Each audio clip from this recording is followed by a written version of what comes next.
Hello, hello. For those of you who are new to our channel, we are the Sammy Nicole and Fifi Show, and we are a dynamic mother-daughter duo here on YouTube and on our channel. We discuss all things love, life, relationships. Come over a little bit.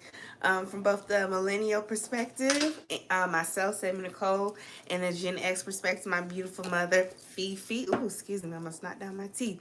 So yes, thank you guys so much for joining. If you're watching the replay, we typically like to go live every Thursday and Saturday, 7 p.m. ish, heavy on the ish Eastern Standard Time. On our channel, we like to, discuss, like I said, all things love, life, relationships, a little bit of pop culture. Again, from the millennial perspective, myself, Sam Nicole, and the Gen X perspective, my beautiful mother.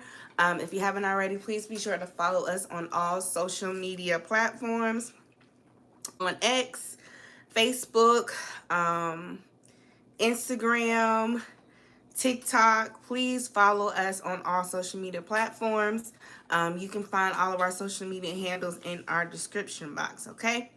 Also, if you haven't already, please be sure to like this video. If you're watching the live replay, you can double tap your screen, or in the upper right hand corner, you can click on the three dots and hit the like button. Or if you're watching the replay, hey replay gang, what's up?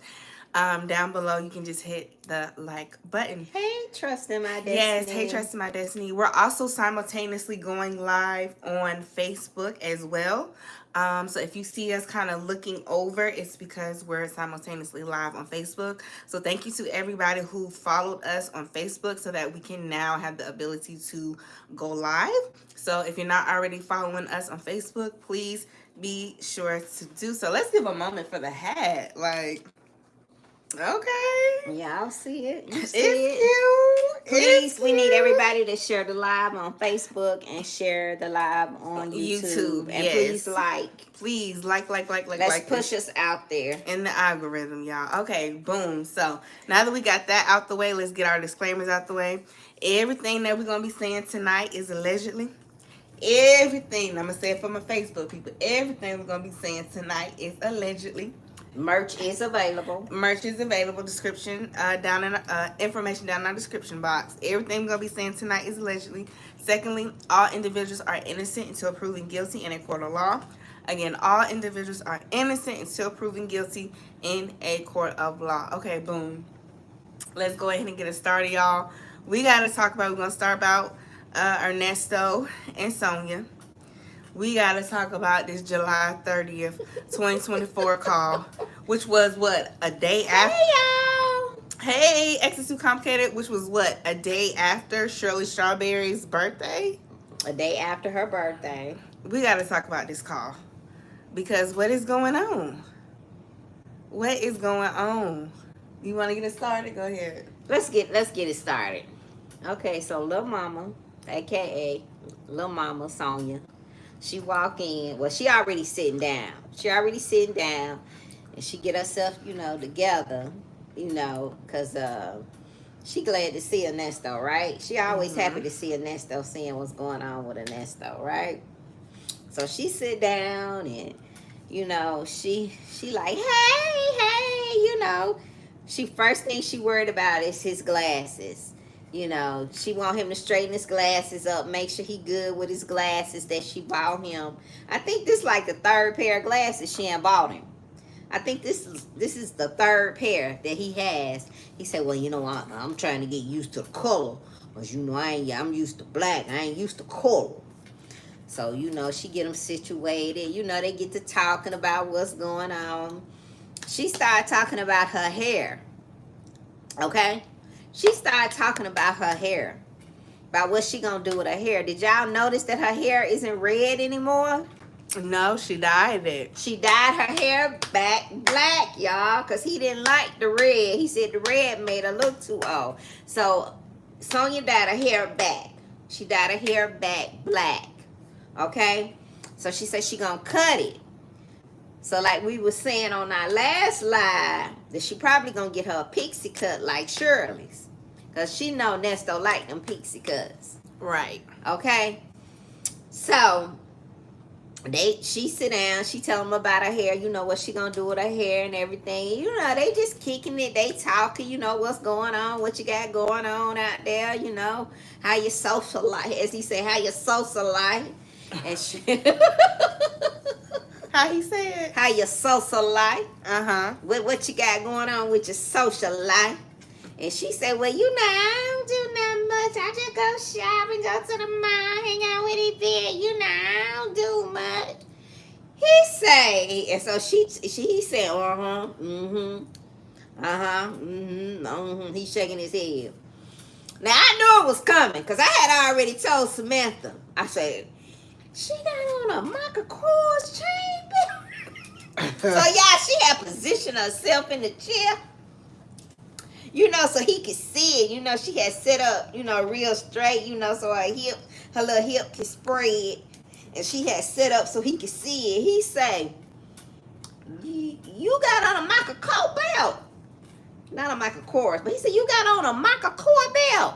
Mm-hmm. You got on a Michael Kors belt. She say, yeah. He started laughing. Like, who in the hell still wore a Michael Kors?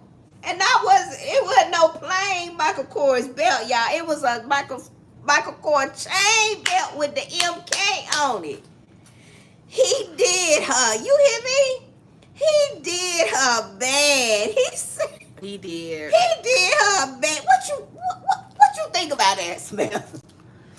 I personally would not be going up there to see a ninja that is constantly critiquing me and have something slick to say about me. Now, call me sensitive, whatever. It is what it is. Judge your mama. But I would not be going up there in the pouring rain, to see a ninja that's talking about me. So what if I'm wearing Michael Kors? So what if Michael Kors ain't been popping since 15 years ago? I got a Michael Kors watch, and I still wear it. I still like Michael Kors I personally. still wear my Michael Kors watch. But I know better not say nothing But about I know it. when I was in high school and college, it was a big deal to have Michael Kors. Yes. It was a big, so why big is he deal. playing in that lady face? Because she had on her Michael Kors chain belt with her bell bottom jeans on with her crispy white shirt. I mean, it's still nice now. Yeah. But I guess he thought that that's kind of like Michael Kors. Like, really? He was like, my cuss, because Shirley would never. Right. He thinking to himself, Shirley Strawberry would never wear no Michael Kors. And Ebony still probably wouldn't either. And Ebony still wouldn't either. So he looks at it like it's outdated. Like, is that a Michael Kors? Is Like, that a Michael who Kors? still wears Who that? still wear Michael Kors? That's basically what he's saying. Who? What? What? You got on a Michael Kors?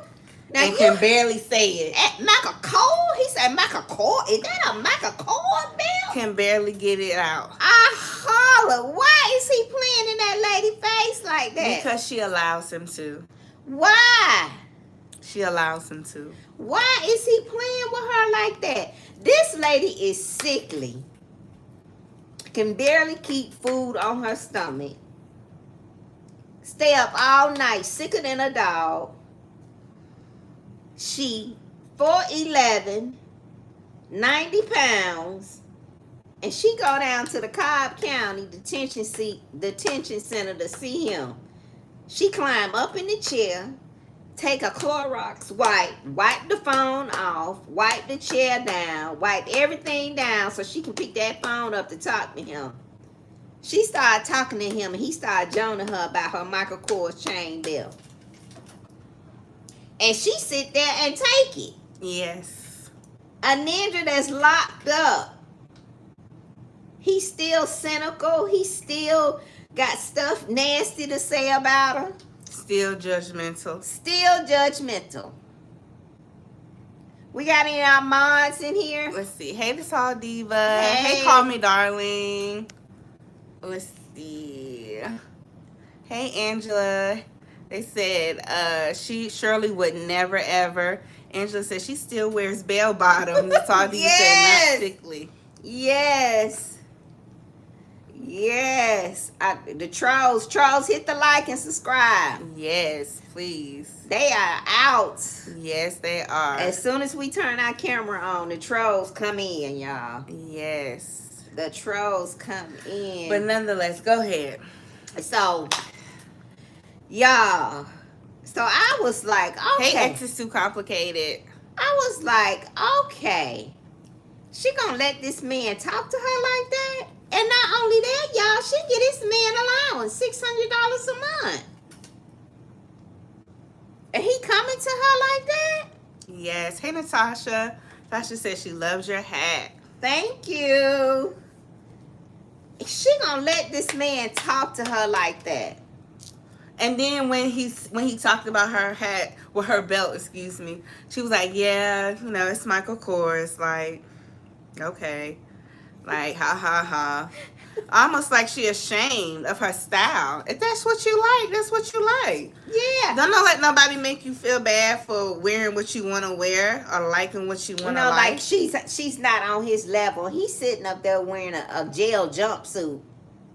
Look like he's sicker than a dog. He all swolled up, puffy face. He's sick. And still got the nerve to talk about that girl Michael Kors belt. And he wouldn't even be able, y'all, he wouldn't even be able to see her and critique her Michael Kors belt if it wasn't for her purchasing those glasses for him. Exactly. So how you gonna talk about me and you can't even see? I'm the reason why you have the ability to even see my Michael Kors belt to even clown me. And that was a good point. Call Me Darling said Nesto gets good giggles off her. He also knows when she's lying. I also think that, to your point, Call Me Darling, she brightens his day. Shalonda, share the live. She gives him something to look forward to. And I feel like if she entertaining you, you know, cut her some slack. It's nothing wrong with her liking what she want to like. You know what I mean? And him feeling like he needs to be in the latest or the designer is what could help contribute to where he's at now. Mm-hmm. And I just wish she would have spoke up and defended herself more. If you want to wear a Michael Kors belt, okay, cool. They ain't been popping since 10, 15 years ago. But wear it. I'm wearing my Michael Kors watch. And nobody better not say no. It's a nice, sturdy, heavy watch. Right. And when I like to wear silver, and they had nice I put bags. my watch on. And nobody better not say nothing about it. I may pull out my fanny pack. But when I seen that, it just kind of reminded me of that, you know, nerdy, shy girl in high school. Yeah. That rarely doesn't get asked out. She doesn't get attention. And then finally the popular boy in school, maybe the popular jock or just the popular boy, finally starts to pay her some attention. And she I'll be right back. Let me let everybody know we live on YouTube. She's just constantly looking for his acceptance, you know, and she's so happy that he's finally giving her some attention. It just seemed like she's still dealing with her own like insecurities. Like she's constantly looking for his approval. And I feel like y'all, when she got dressed right before she saw him, she probably thought she put that ish on. You can't tell me she didn't think that she put that ish on. Yeah, because she was going to see her man. Yes. She was going to see her man. So, you know, she was like, I'm going to see Nesto. Let me get cute. She was excited. She was excited. And then just for him to kind of like bust the air out of her balloon, you know? Like she thought she was looking good. She had she had that ish on. And then for him to kind of, you know, pop her balloon like that, you could just see, you know, it kind of took the air out of her. But she played it off well. I'll give her that. She played it off well, but you can kind of tell it's like, okay, yes, Michael Kors, like, ha, ha, ha. But I just thought that was interesting. And you can tell even at 55, 56, this lady is still struggling with her confidence and her self-esteem. Yes. This lady is still not 100% confident. Because I would have been like, yeah, I got my belt on. And what kind of, can you wear a belt? Oh, I would have been. I would have been like, can you wear a belt? I would have been on him. Because I can wear my Michael Kors belt. Yeah, I would have worn him out. Yes. I would have wore him out. He would have went to that sale and boohoo after that visit. Yes. But he got the right one. Yes. He got the right one. And y'all, I knew it was coming because every time she goes see him, he does like a scan and he thinks about it before, like how can I break her down today? Let me see what I can talk about. He does what like can I critique her on today. He does like a full body scan of her. Of Sonya to see what he can break down on her. And it's weird. Yes. He's like very critical. And that's a form of abuse. It is. Can you imagine how he probably treated Shirley? But if she didn't wear something he liked or look the way he wanted her to look? Like, I wonder how much of an impact did he have on Shirley's style and what she wore and what she didn't wear. I don't think Shirley Strawberry allowed him to break her down. I think she got back at him. I can see that. She got back at him in the calls. I can see that. Yeah, I can see. But I'm just talking about, you wearing that, or how Shirley likes to wear her crop top or her high waisted pants. I wonder what would he say about that. She looks great, but I'm wondering what slick thing would he have to say about that. Especially given she's 70 years old. She looks great. You can wear what you want to wear. But I'm just curious what he would have to say about that. I mean, he's very critical. Yeah, he's very critical. X is Too Complicated says, Sonya saw Shirley's birthday pics. There's no comparison. Not at all. The Tall Diva said, if he keeps talking like that, that would be the last time I see him. Me too. He would have got cussed out. Call me sensitive, but he would have got cussed out. And then she just sits there and looks stupid. And you can tell her little feelings was hurt a little bit. Yeah, it kind of took the wind from out underneath her. Yeah, she had perched herself up and she had kind of, so he could, because he said he liked for her to sit up, and to make it look like she thick when she sit up. So she had perched up just right and straightened her shirt out and her belt out. He's like, is that a Michael belt? Is that a Michael belt you got on? Is that a Michael? Like, is you really wearing that? This what we doing? Really? Really? You know what, y'all can't let no ninjas play in y'all face. That's the lesson in love tonight. Lessons in love. Don't Season 2, a lesson in love. Don't let a ninja play in your face. The way he did that lady. Why he do that lady? She looked nice. She's so tiny, but she looked it nice. Very, very, and she only 4'10". My goodness. So she's a itsy bitsy. I thought lady. she was at least 5 feet, y'all. She's 14. Y'all, she's a small woman. We 5 feet and we taller than her. But we thick with it. We thick though. We some sturdy girls though. We are some sturdy girls. Okay? We are some sturdy girls. We are. Natasha said they don't sell Michael Kors on Temu. Sunflower Baby said the way he's trying to dismiss her gently. He is. Real gently. Yes. But still cynical and nasty about it. And that's abuse. And she don't realize that she had took her little tail down to that nasty Cobb County Detention Center to sit in that place and let that man talk to her like that. Now, if he would have said something to me like that, I would have cussed him out. He can't even wear a belt. I'm wearing my Michael Kors watch. I don't care how outdated Michael Kors is, but I knew it was coming, y'all. I knew it. I knew he was going to start talking about that lady and her belt because that's beneath him. Shirley was wearing Chanel and shopping at Saks and Neiman's, she had a personal shopper, right. And he was like. But she also was in a lot of debt. She was, and really couldn't afford her lifestyle. Trying to keep up with the Joneses. Right. Yes. Thank you. Shirley was in a lot of debt. Yes. And she probably still trying to get out of that debt, even though she got that $5 million contract. She probably still trying to get out of that debt. Let's see. Angela said, I had an MK belt in 2016. Well, I still got my Michael Kors watch, and it's a good watch, and I paid $230 for it back in the day. And I'm going to wear my watch, and I might pull out my fanny pack if I feel good. All right. And nobody better not say nothing to me about it, okay?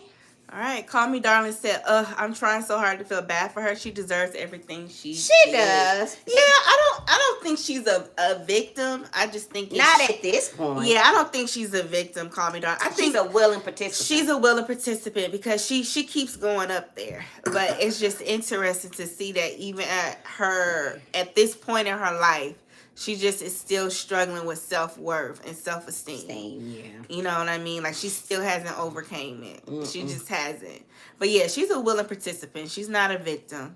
She's volunteering for it, for sure. Natasha said, at Call Me Darling, I don't feel bad for her bone to tell. Latal Diva said she's used to the dysfunction in her relationships. Yeah. She is. Call Me Darling said he would be dressing her if he could. I think so too. I think so. If he could, he would. Let me see. The Tall Diva said, I still got a small black bag too that I pull out depending on the situation and location. I know that's right. Yes. I'm wearing my Michael Kors and my Coach. Okay?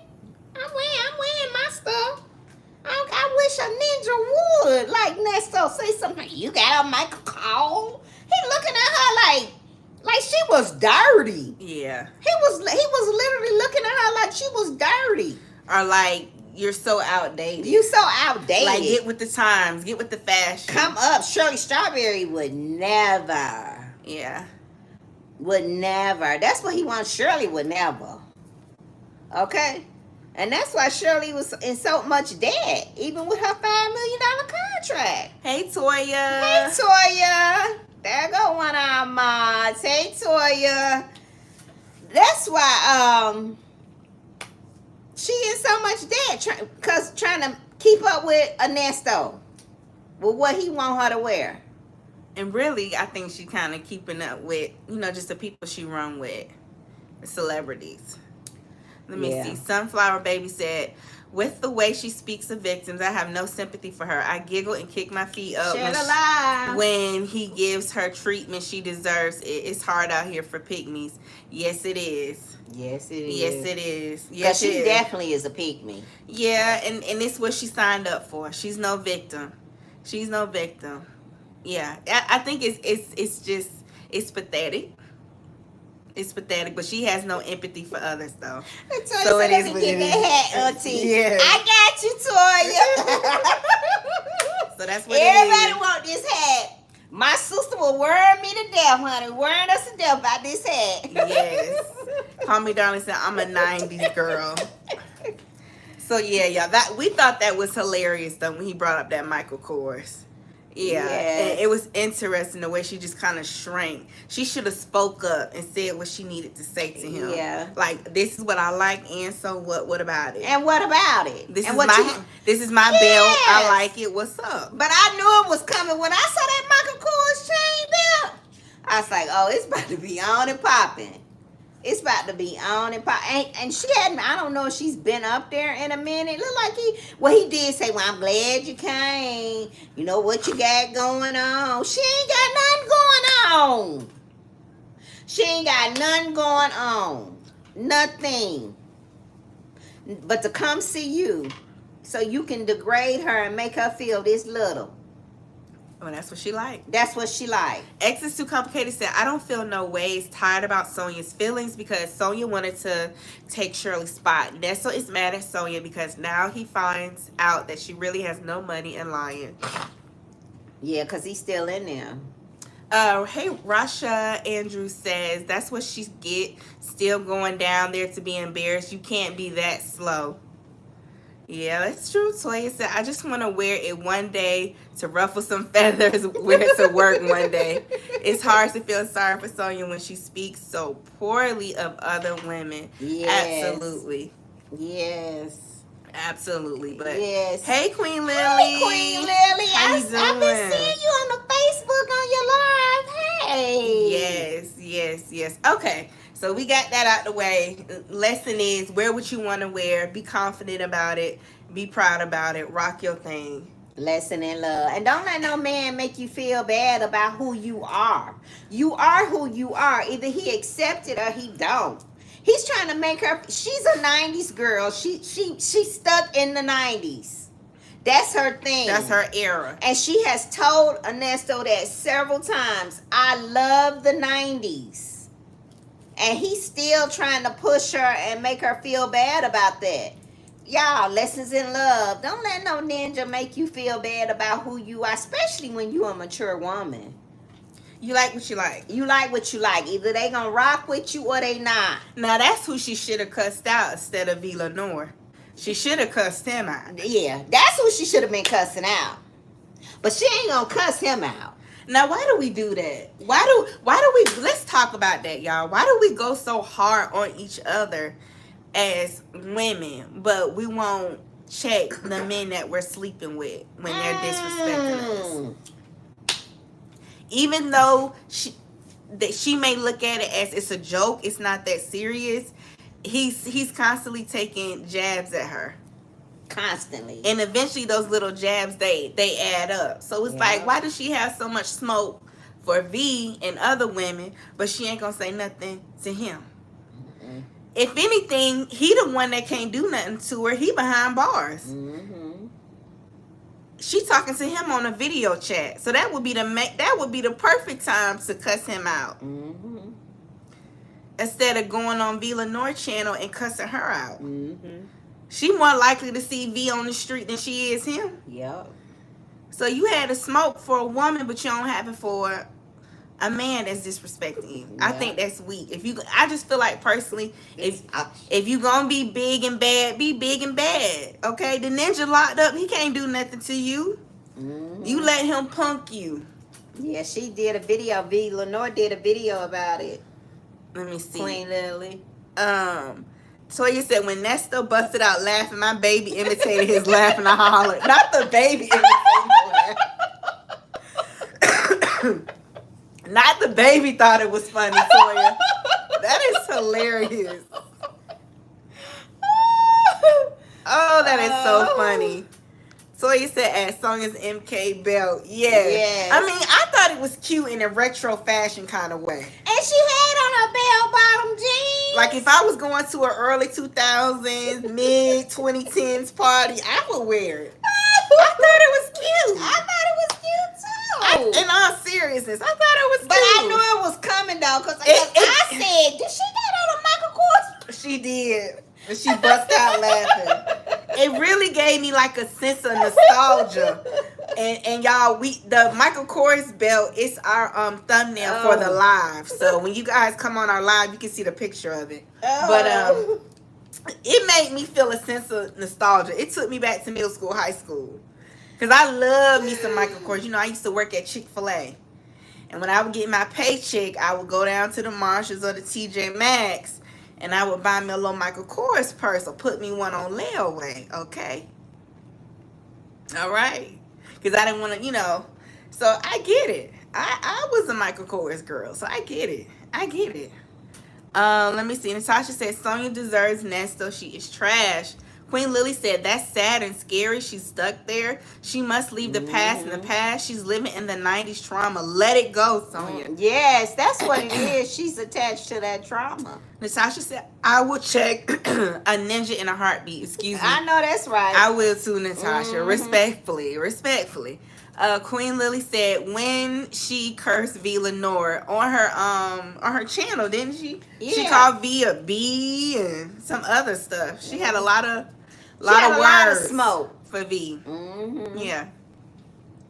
Toya said Sonya doesn't like women, so of course it's easier for her to go at other women. That's true. That's true. Call Me Darling said a lot of women don't care about losing friendship with a woman. They are too afraid of the man leaving. That's true, Call Me Darling. Wow. We definitely put more weight on our relationships with men than we do other women. Because we don't want the men to leave us. Right. We value their relationship and being in close proximity to them than we do each other. So we value something that's toxic. We value a ninja talking to us crazy. I think what we value is the social currency and the social status that we have with being able to say, I have a man and you don't.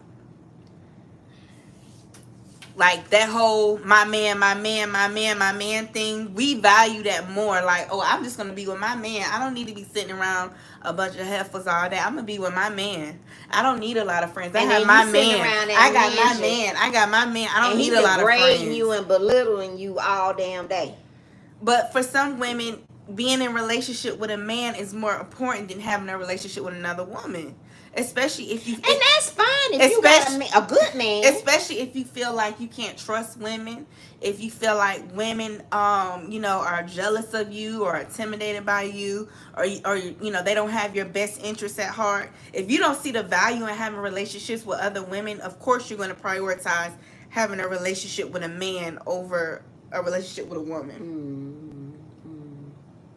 Because you like, to hell if I have girlfriends and I don't need them. I got my man. Women are this, women, and you hear women say that. That's like when I hear a woman say, I don't like women. I don't hang out with women. All my friends are males because women are messy. Women are this, women are that.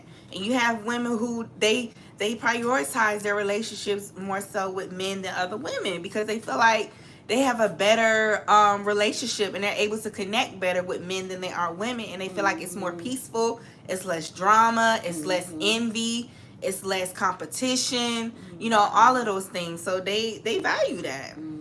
So, and we all know, like Homie Darling said, she values her relationship with men over women. She said that she's always gotten along better with men than she has women. And that it's difficult to be in relationship with women. And we know that stems back to her mommy issues. Because she was essentially abandoned by her mother, when she was coming into her young womanhood. Right.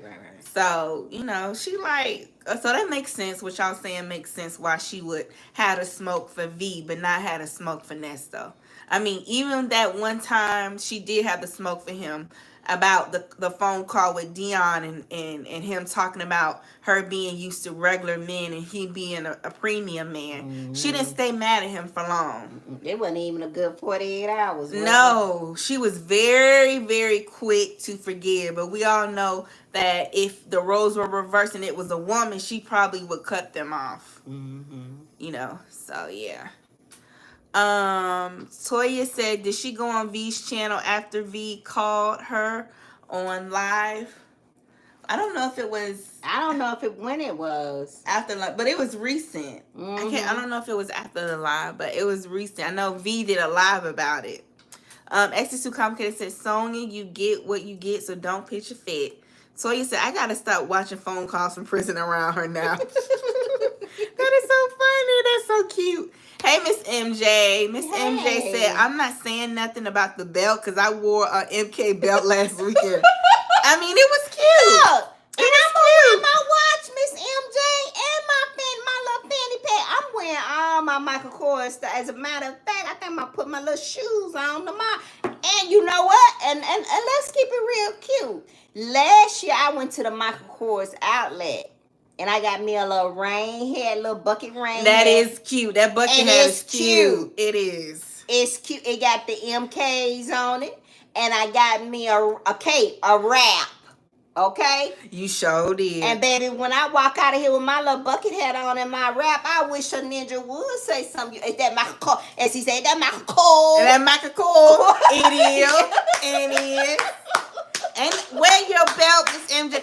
Y'all, wear what y'all want to wear. Yes. Wear what makes you happy. It's your hard-earned money. Wear it. Life is too short. Wear what you want to wear. And let me tell you all. And she looked it nice. Let me tell y'all this. Fashion just recycles itself. It repeats itself. Yeah, Michael Kors gonna be right back, like Coach back. Coach is coming back with a vengeance. I don't know who is the creative director or who all in charge over there at Coach. But I got my eye on that denim Coach tabby. And I want the tabby. It's sold out. Yes. I want that denim Coach tabby. I want that denim Coach tabby. And then so I want bad. The top handle. The larger one. The little top handle, small purse that look like the little Fendi top handle. Yes. I want that one. So Coach is coming back. Like now Coach is that girl again. They bringing back the little kitten heels and the little flats. We were wearing them back in the 90s. So they bringing them back, and then they bringing back the little Chinese shoes with the little flat Chinese shoes with the buckle going across.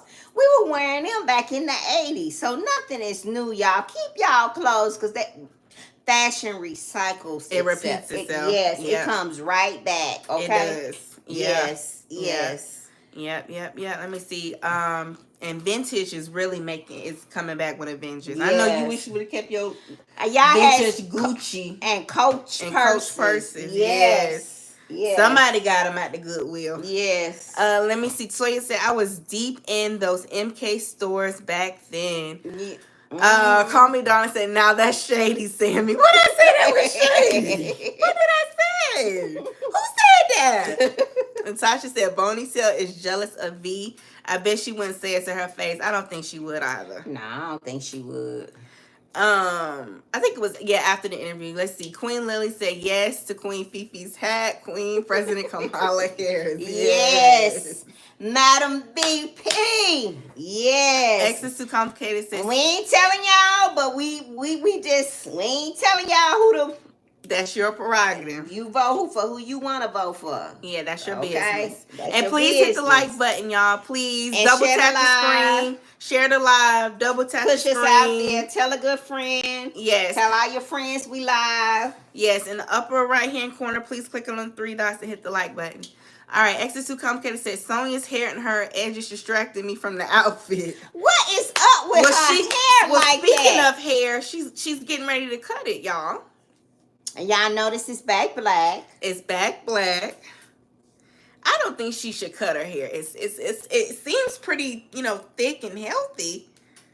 But when she wears it out. But she got to get that pixie cut like Shirley because that's what a Nesto likes. I think that's super creepy and super weird. And now she's never talked about wanting to cut her hair that short before. I think it's weird and I think it's creepy.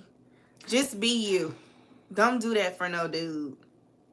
It's weird and it's creepy. And that's another thing. Why is women, another lesson in love, why is women, do we try to change our whole appearance and outlook for a man? A man don't do that for us. We get what we get. But she about to change her whole look for this ninja that's and he locked up and he's somebody else's husband. Shirley Strawberry's husband. And maybe somebody else's. And why does she know about the divorce hearing and he didn't? Or he did, but he's trying to act like he didn't. He knew about it. He knew about it. She said, "Oh, you missed your divorce hearing, the hearing." He said, I ain't know nothing about it. He knew. He knew. Let me see. Queen Lily said she needs to eat and be quiet. Call me darling said, I never got into the MK. I hated the signature collection. I liked it. I was on it hard. I was on it hard, baby. So he said Michael Kors. Yeah. The Todd Diva said, I had my Michael Kors gold on last week. I know that's right. I know that's right. Queen Lily said, yes, Coach hired a new team. They are doing a thing. Yes. Okay, so they got a new team. Coach is that girl. Coach, yes. If you watching, sponsor us. If anybody know Coach, we love Coach here at the Sam Nicole Fifi Show. We would not mind doing a little ad, little sponsorship, okay? We love Coach. Coach is that girl. I got my eye on that denim tabby, that large one. I think it's what, the 26? Okay.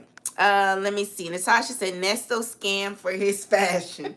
Like a true ATL ninja. Yes, Natasha.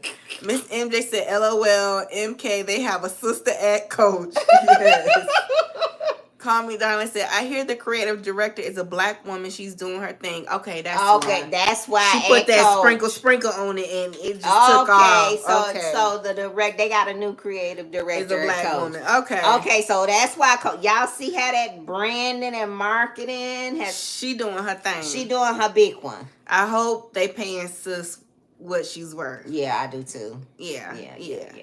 Let me see. Toya said, at X is too complicated. I couldn't figure out what was going on with the edges. I'm confusion. Natasha said, I'd rather have an MK purse with money in it than have a Fendi purse and be broke. That's a word. Let's read that again. That's a word. Natasha is preaching tonight. She said, I'd rather have an MK purse with money in it than a Fendi purse and be broke. That's the word. That's a word right there. That's the word. Yes, Yeah, ma'am. yeah. I feel you on that one. Yes. Yeah. Access to Complicated said, my sister bought me a Michael Kors bag. I know that's right. Call Me Darling said, I was fortunate to work for a big luxury brand for over 10 years. So I stuck to that brand. Sample sales and a hefty discount was good to me. Now I pay full price and it hurt. Oh no. Queen Lily said, yes, but that dye may have damaged her hair. Oh. She will do it. Yeah. It may have. Yeah. But then she was talking about the hairstylist that went back to Detroit. So I'm like, well, when do she do your hair? Like, do she do the braids when she had the Poetic Justice braids? Was that the stylist for that? Because she usually do her hair. I was confused about that. Y'all let me know if y'all know. Toya said she did say she was going to cut it. She confirmed she is going short and low just like Shirley Strawberry. Yeah, if she cuts her hair off like Shirley Strawberry. Let me see. She is so obsessed with Shirley. Call Me Darling said, Sammy, where is it thick and healthy? Those sides are ate up. Call Me Darling, I'm talking about in the beginning of the year and late last year when she did her lives. Call Me Darling, when she was on YouTube, the hair was thick. You know that's a piece, them pieces in the front. That was hey, I'm here for the show. Oh, let's get it started. All right. Call Me Darling, it did kind of look thick to me when she was doing the live. Y'all know that was a piece in the front. Tell them I'm here for the show that was a piece in the front. It looked a little full to me, like it was nice and thick. I didn't know. And then that's when she had on the little coochie cutters, and they was telling her to stand up and turn around. It was a man on her YouTube live. She had her hair pressed, and it looked thick and healthy. And she had on the short coochie cutters, if y'all remember that live. And the man kept telling her to stand up and turn around. For what? I don't know, but I guess he felt like something was back there. He was gonna see something. Girl, but anyway, Sonya ain't got no hair. Toya said this whole time she been saying how long her hair is, and the minute Shirley pop out for her birthday, she wants to cut her hair. She want to cut her hair. Yeah, because she's always been talking about how it's important for her to grow her hair, and I'm like, why are you gonna cut it? Like, you've been talking about how you wanted to grow it. Ooh, Natasha, that's a good point. Natasha said Cardi B gets all the plastic surgery to look like Offset side pieces. Yes. And he's still gone. He still disrespects her. And so why do we do that as women? That's a good point. I also think that Cardi B may allegedly have body dysmorphia too.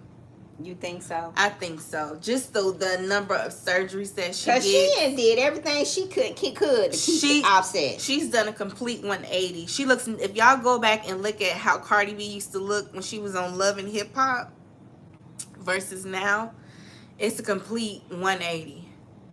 And I think, like, to Natasha's point, she's trying to keep up. But unfortunately, that ain't working. Offset is just a true, Sagittarius.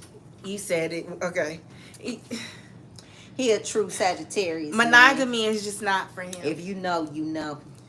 He just, she just needs to leave it alone. He's not a family man. Yeah.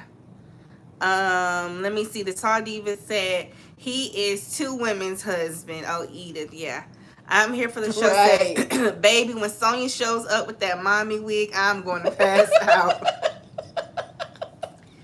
That's gonna give single black female. If she shows up with a short haircut like Shirley, it's gonna be officially giving single black female.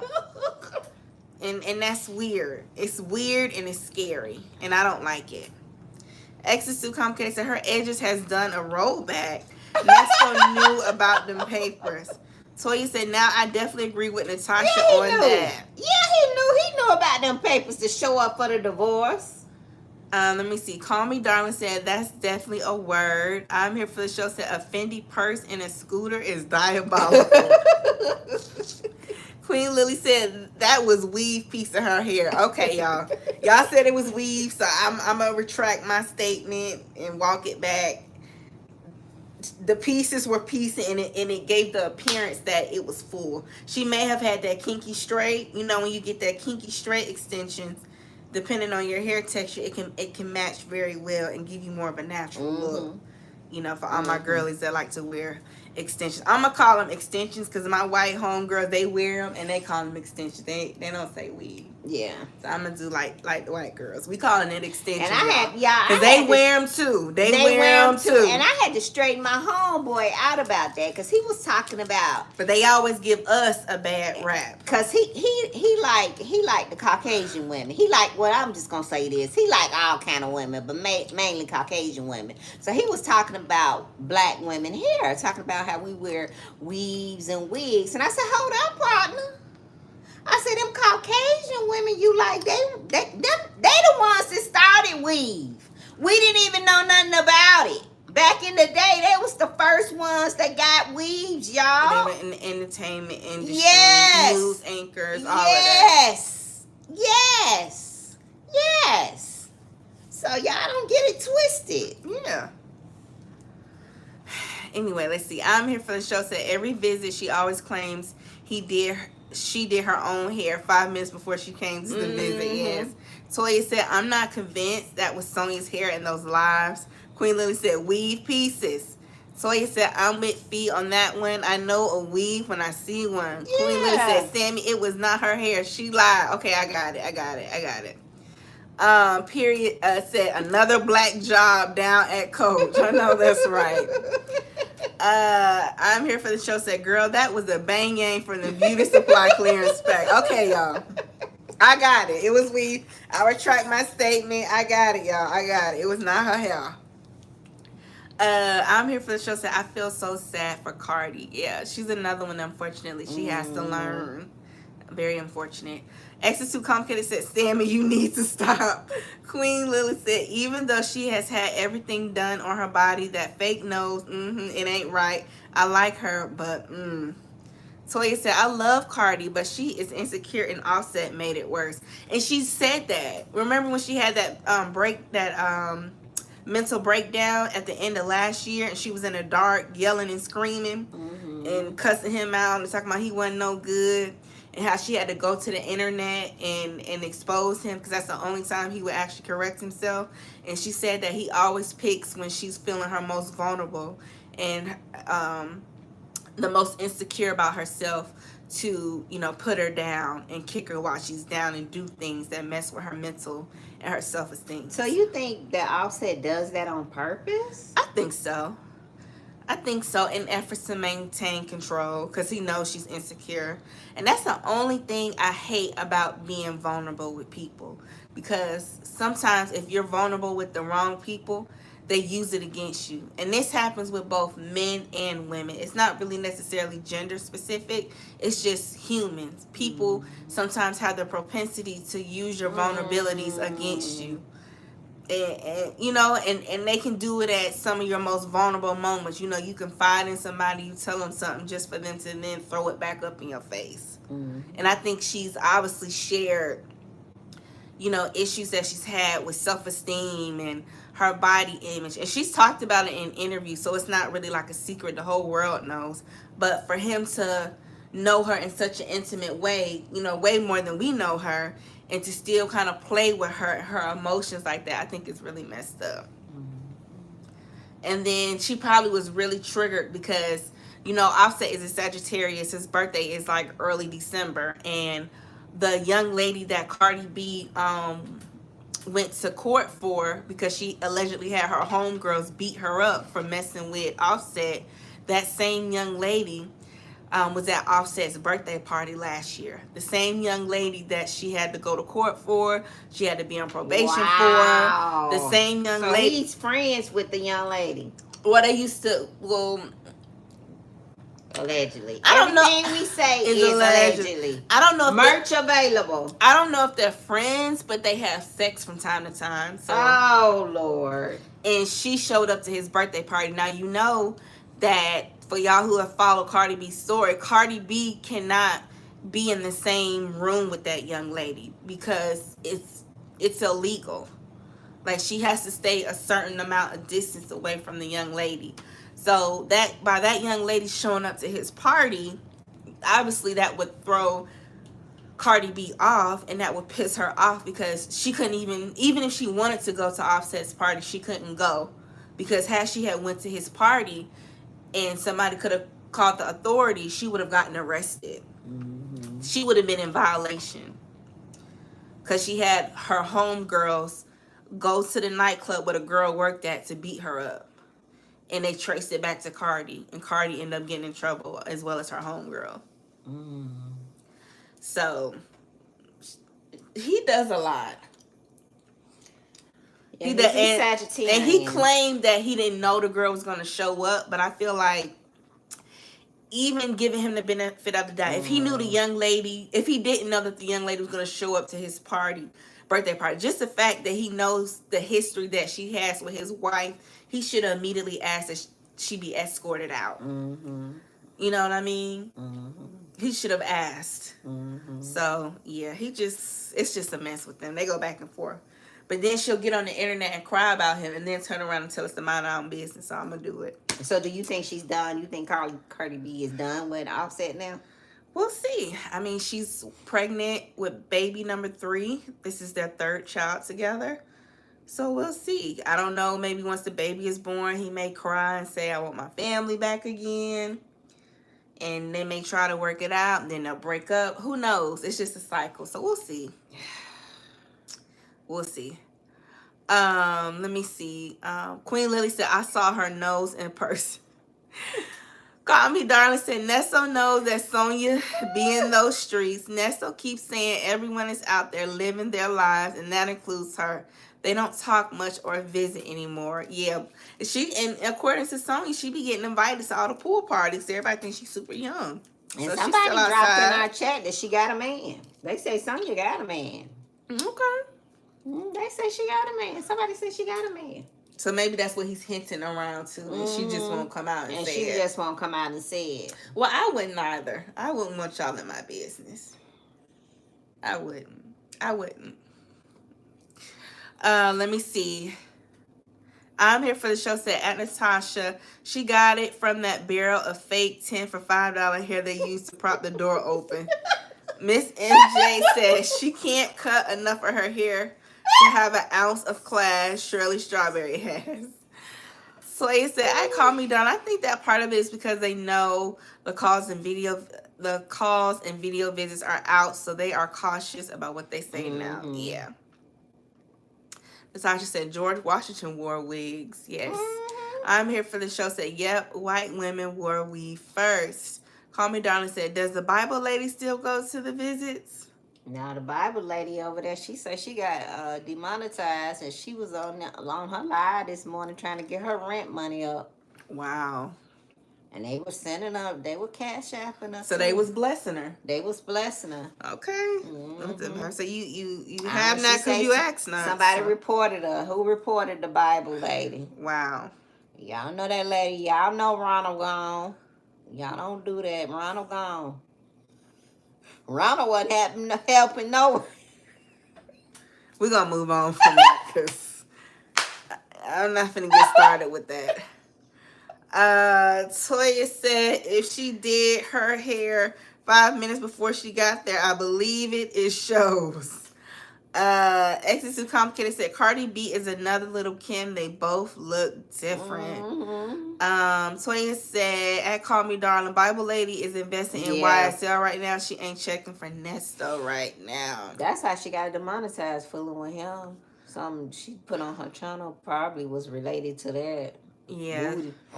Sonya said, I hope she goes through the divorce this time and finds some peace. I hope so, too. I hope so. Especially with her being pregnant and she's about to have a newborn. She needs her peace.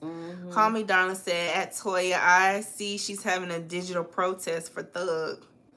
Not a digital protest for Thug. What she think? Thug gonna kick her some money or something? When he get off? Or she gonna get an exclusive interview with him? Sure.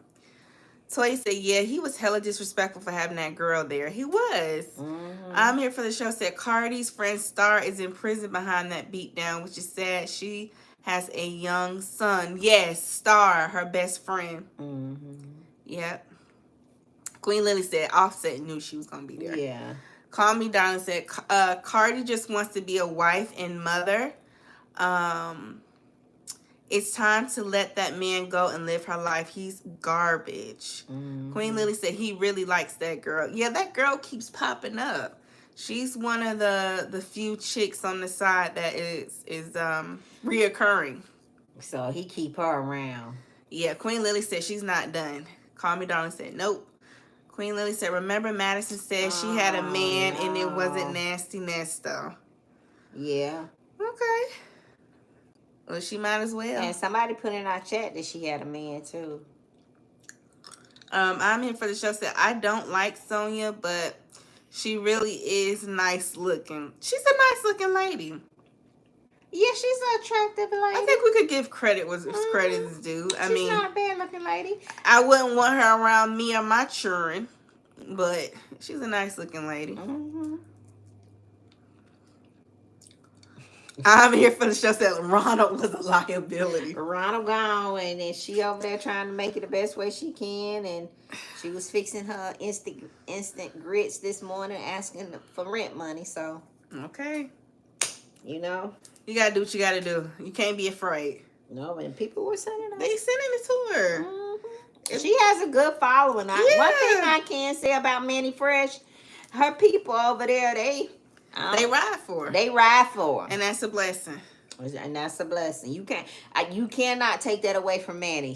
Whatever she got going on over there, them young people over there, they be riding for her. They call her auntie, and they be riding for her. I don't know what she be saying, what she be doing, but they be over there. They support her. They sure do. Hey, that's a blessing. Yeah. Yeah, okay. I'm here for the show said, is that the man we heard her talking to on the call the other day? I was like, Harper, who that man? It probably is. Mm-hmm. I wonder why she don't want to tell him. Well, maybe because she don't want us in her business. Like Toya said, the calls are recorded. Yeah, so what do y'all think about Sonya growing up with the Simone Biles biological mother? What do y'all think about that? Her and her sister. And shout outs to Simone Biles. She is the GOAT, one of the greatest gymnastics or gymnasts we've seen of our time. Mm-hmm. She's extremely talented, beautiful young lady. Simone Biles has an amazing story. What do y'all think about that? Her and her sister was friends with Simone Biles' mother. They grew up together. They went to the same school. What do y'all think about that? The ballerina. The ballerina. The ballerina, man, MJ. He said the ballerina. I said this. Yeah, I heard what Nesto said. He said the ballerina. I said the ballerina. Is this Alvin Ailey Dance Company? Or is this the Olympics? Is this Alvin Ailey or is this the U.S. He said Olympics the ballerina. The ballerina. I was like, ballerina. Ballerina. You heard him. You heard what he said. Ballerina? Y'all heard him. Did y'all hear what he said? Lippy. He said Olympics and ballerina. I was confused. I was like, what? This the ninja talking about somebody my cold belt. Because usually when I think of ballerina, I'm thinking Alvin Ailey Dance Company. I'm like, what is he talking about? I'm like, oh, he's talking about the gymnast. Okay. Ballerina. He's talking about Simone Biles. So I guess he looks at Simone as a ballerina because she's so petite and the way she's able to fly in the air. I guess so. How do you equate that to being a ballerina, though? A gymnast and a ballerina. I mean, I guess there's some similarities. Maybe. He don't know the difference. It's not clicking with him. I'm just trying to rationalize, like, how would you correlate the two? I guess when I think of ballerina, I'm thinking dance, but maybe that's me. I don't know. But then when I heard him say Olympics, I said, okay, Olympics probably mean Olympics, so they probably talking about Simone. And then I was able to do my deductive reason and put it together. Okay, let me see. Toya said, I don't believe anything Sonya says. Miss MJ said, what? Growing up with who? I'm here for the show, said 2 crackheads. Toya said, let me see a yearbook or a class picture or something. I don't believe that ish that comes out of her mouth.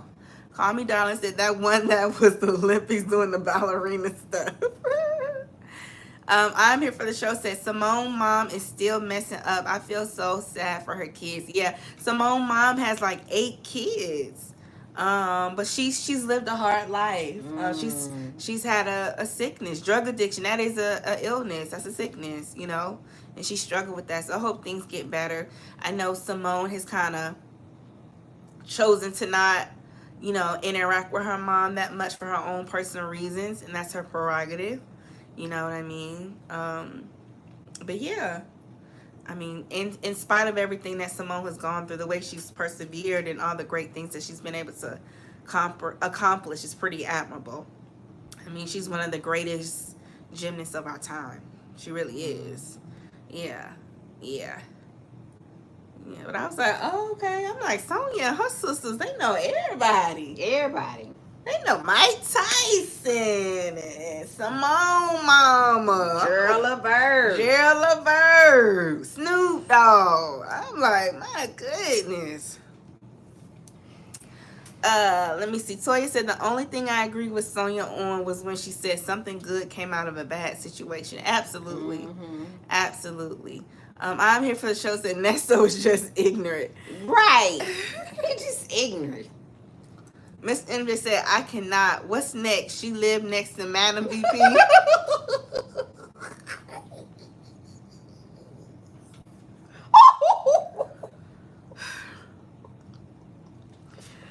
Call Me Darling said, he's ignorant. That's it, and that's all. Toya said, he's a dumb A. This is a prime example of why Nesto should have been watching Schoolhouse Rock instead of Shaft.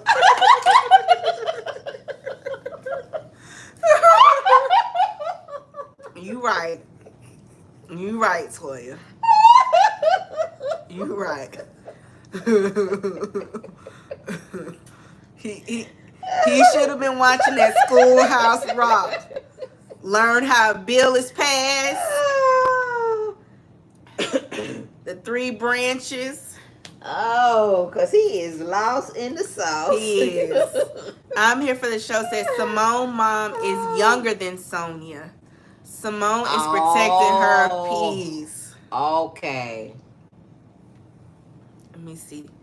X is too complicated said Sonya is full of that issue. Sonya said her and her sister, they knew her mom. They went to school with her mom.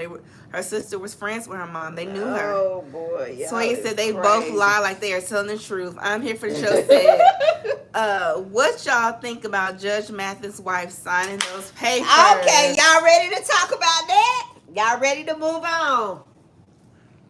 Y'all ready? Call Me Darling said Sonya talked horribly about Michelle Obama on her Patreon call, kept calling that woman a man. I don't like that.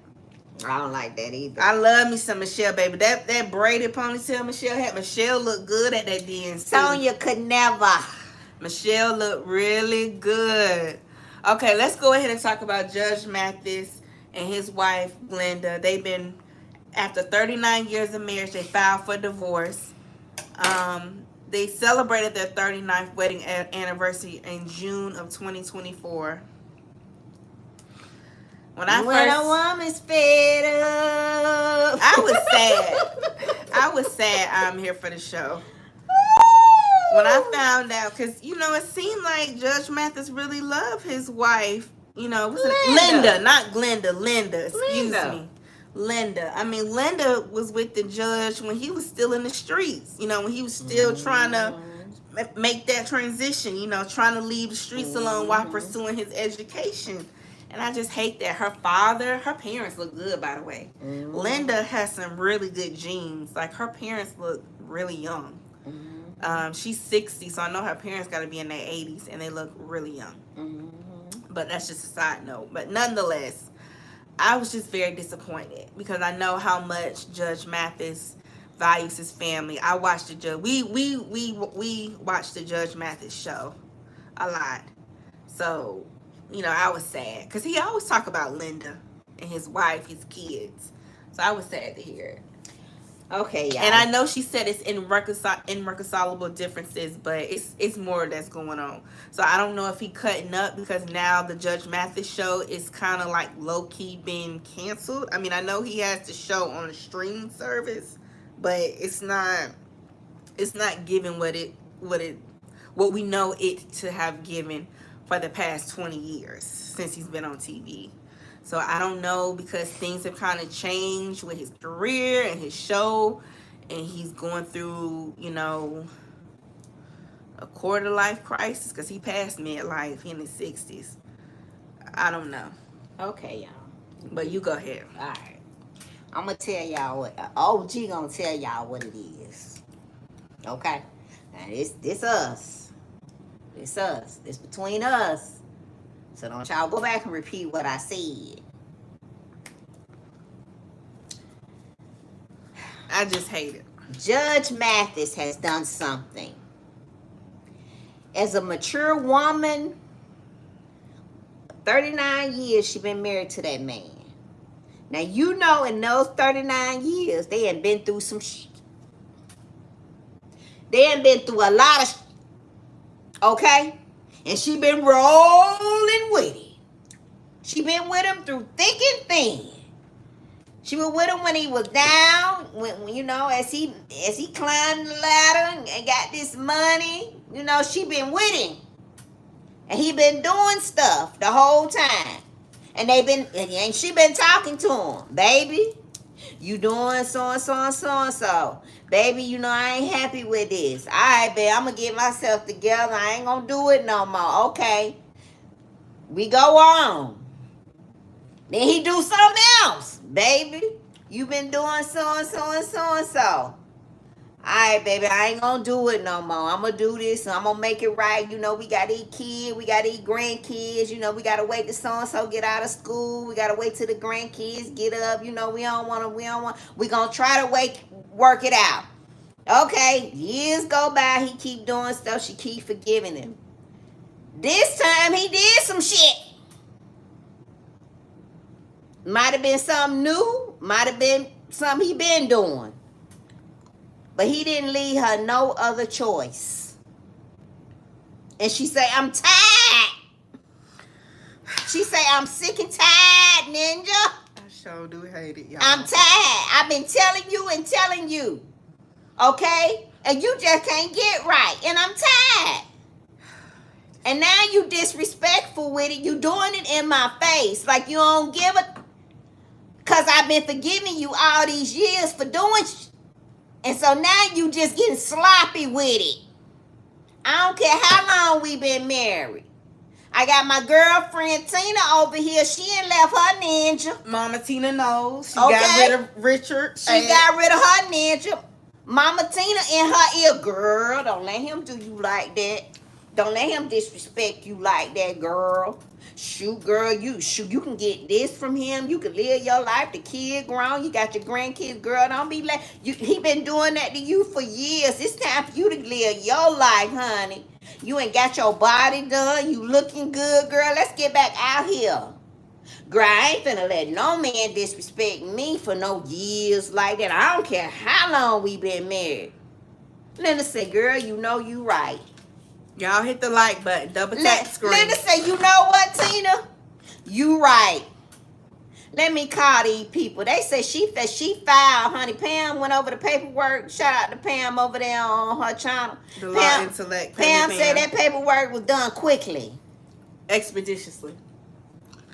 It was very vague. She just hurried up and said it out. Judge Mathis left her no choice because he kept doing what he was doing and he wouldn't stop. Okay? Anytime we be married to a ninja for so long, for so many years, we been going through some but we just been taking it. And then we get to the point where we can't take it no more. And people been like, ooh, y'all sure were married a long time. Yeah, we was, but I was going through some hell all them years. And I got tired and I left his ass. I filed for divorce. And that's what she did. She got tired and he done something. That lady been with that man for 39 years. He done something and she tired of it. Now, let me ask y'all this. And everything we say is allegedly. Merch available. Let me ask y'all this, because I was listening to, are y'all familiar with Tony Gaskins? So I was listening to Tony Gaskins this morning. He did a live about it. He's a married life coach, relationship coach. He's been with his wife for 17 years. And he gives, women advice about men, relationships, da-da-da-da. But he said something that stood out to me. And he talked about how, generally speaking, black women protect their men. Black women look out for their men, even when they're doing wrong. And his rationale was that the reason Linda put irreconcilable differences and not cheating or abuse or et cetera, et cetera, et cetera, is because even though she is fed up with him, in some way she still wants to protect him. And he was basically talking about how oftentimes... Or she don't want to be embarrassed that she put up with it for so long. It could be that too. He was basically saying that black women put up with a lot, and they're constantly trying to look out for their men and have their back, even when they're in the wrong. And, he was basically talking about how, just because people have been married for a long time doesn't mean they're happy. And I commend her. I know somebody that's been married for 40 plus years. And the ninja been doing her wrong, and she's still with him. And she won't leave because she think that I've been married to this man for 40 years. What I'm gonna do? Cheating on her, physically abusing her. You gonna live your life. Emotionally abusing her, mentally abusing her. All the abuse he been doing. All the types. You gonna live your life just like Linda going to live her life after 39 years. Y'all, just because you've been married for so many years don't mean that your marriage is wonderful. Years don't mean nothing. If you're not being treated right. If you're not being treated right, you can be married for 2 years and be treated great. 39 years and you going through hell for what? For what? Just to say you've been married for 39 years and the ninja been disrespecting you the whole 39 years? Who? She was tired, y'all. The woman was tired, and she said, and then Tina gave her a little Because how long was Tina married to her husband? She was married to Mr. Lawson for about maybe 46 years, y'all. And we could tell when she did that Black Love episode, she was about tired of Richard. Yes. Now, allegedly, they saying Richard might have had a little ex addiction, allegedly, based off of his Twitter likes. And she wasn't putting up with it. Allegedly. And she didn't stand that long before she realized, I ain't finna be staying in these relationships, and I'm not. Why stay in a relationship and you not getting what you need out of it just to say, I've been married to a ninja for 40 years, for 30 years, and that ninja disrespecting you all the time. You laying down at night sick to your stomach. Because this man has been treating you like a piece of for 39 years. But girl, yeah, it's our 40th wedding anniversary. What you celebrating?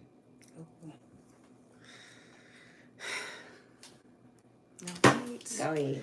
Child, let me read the comments. Toya said, I'm here for the show. I'm dying to know why she wants out of that marriage after 39 years. Toya said, who called Michelle a man? Allegedly Sonya, girl. It's all Diva said, I think the judge been cutting up. He been cutting up. I'm here for the show, said, girl. Wendy Williams tried to tell us, didn't she? And he ate her up. Wendy tried to tell us. He ate Wendy up, baby. Ooh, he talked about her so bad. I'm here for the show. Said, girl, I almost passed out when I read it. Linda is sick of him. I was disappointed. Yeah, she's sick of him. She fouled. Anytime a woman fouled, they tired, y'all. When a woman's fed up. Anytime a woman file, I know we don't fool with him though. They tired. As women, we don't usually file. We only file first when we tired. Yeah. When we had enough. Enough is enough. Toya said it has to be something serious. I'm here for the show. Said I think he is a cheater. Wendy tried to tell y'all. Yes. Miss MJ said he lived with her family while in college. Yeah, her family took him in. He refers to her dad as his dad, and that her dad helped shape him as a man. Yes. Because he didn't have his dad wasn't around like that. Y'all just remember? Because he went to, remember, Judge Mathis was a street nigga. Right. Y'all got in Detroit. In Detroit, that's his bio when his show come on. He telling you what type of ninja he was. He was in them streets. He was just smart enough to turn it around, but that don't mean the street and that demeanor wasn't still in him. Right. Okay, he probably still like, and he said it. He still like to do his thing every now and then. He said that on a couple of his shows. So ain't no telling what that ninja was out there in the street doing. Allegedly, because everything we say is allegedly. Allegedly. Because we don't know these people. We don't know them. We don't know them. We don't know them. And this is just for entertainment purposes. Okay? So that's it. But Linda was tired. I'm telling you, y'all, Linda, I feel it in my sha-na-na-na. She was tired. All right, Toya said 39 years. I'm disappointed also. Like, was it so bad that it couldn't have been worked out? Yeah. I'm telling you, he had got to the point where she couldn't probably stand to look at him. She probably couldn't stand it. She didn't want to be in the same house. Now, y'all know they got enough money where they could have bought a man. They in a mansion. He could stay on the other side. She could stay on the other side. And not only that, they got a house in Detroit. They got one in L.A. They got another one here. Penthouse in Chicago. Yeah. They could have still stayed married and lived in different places. She tired of him. And he playing in her face. And she told him, you going to stop playing with me. All right. Sometimes you got to show them better than you can tell them. Say that again. Sometimes you got to show them better than you can tell them. And she had to show him, I'm not playing with you. I'm going to divorce you and you going to pay me. All right. X is too complicated said Linda is beautiful. Absolutely stunning. Yes. Stunning. Beautiful, beautiful. I'm here for the show said, y'all know he cheated when they were engaged, but she married him anyway. His daughter is from his affair.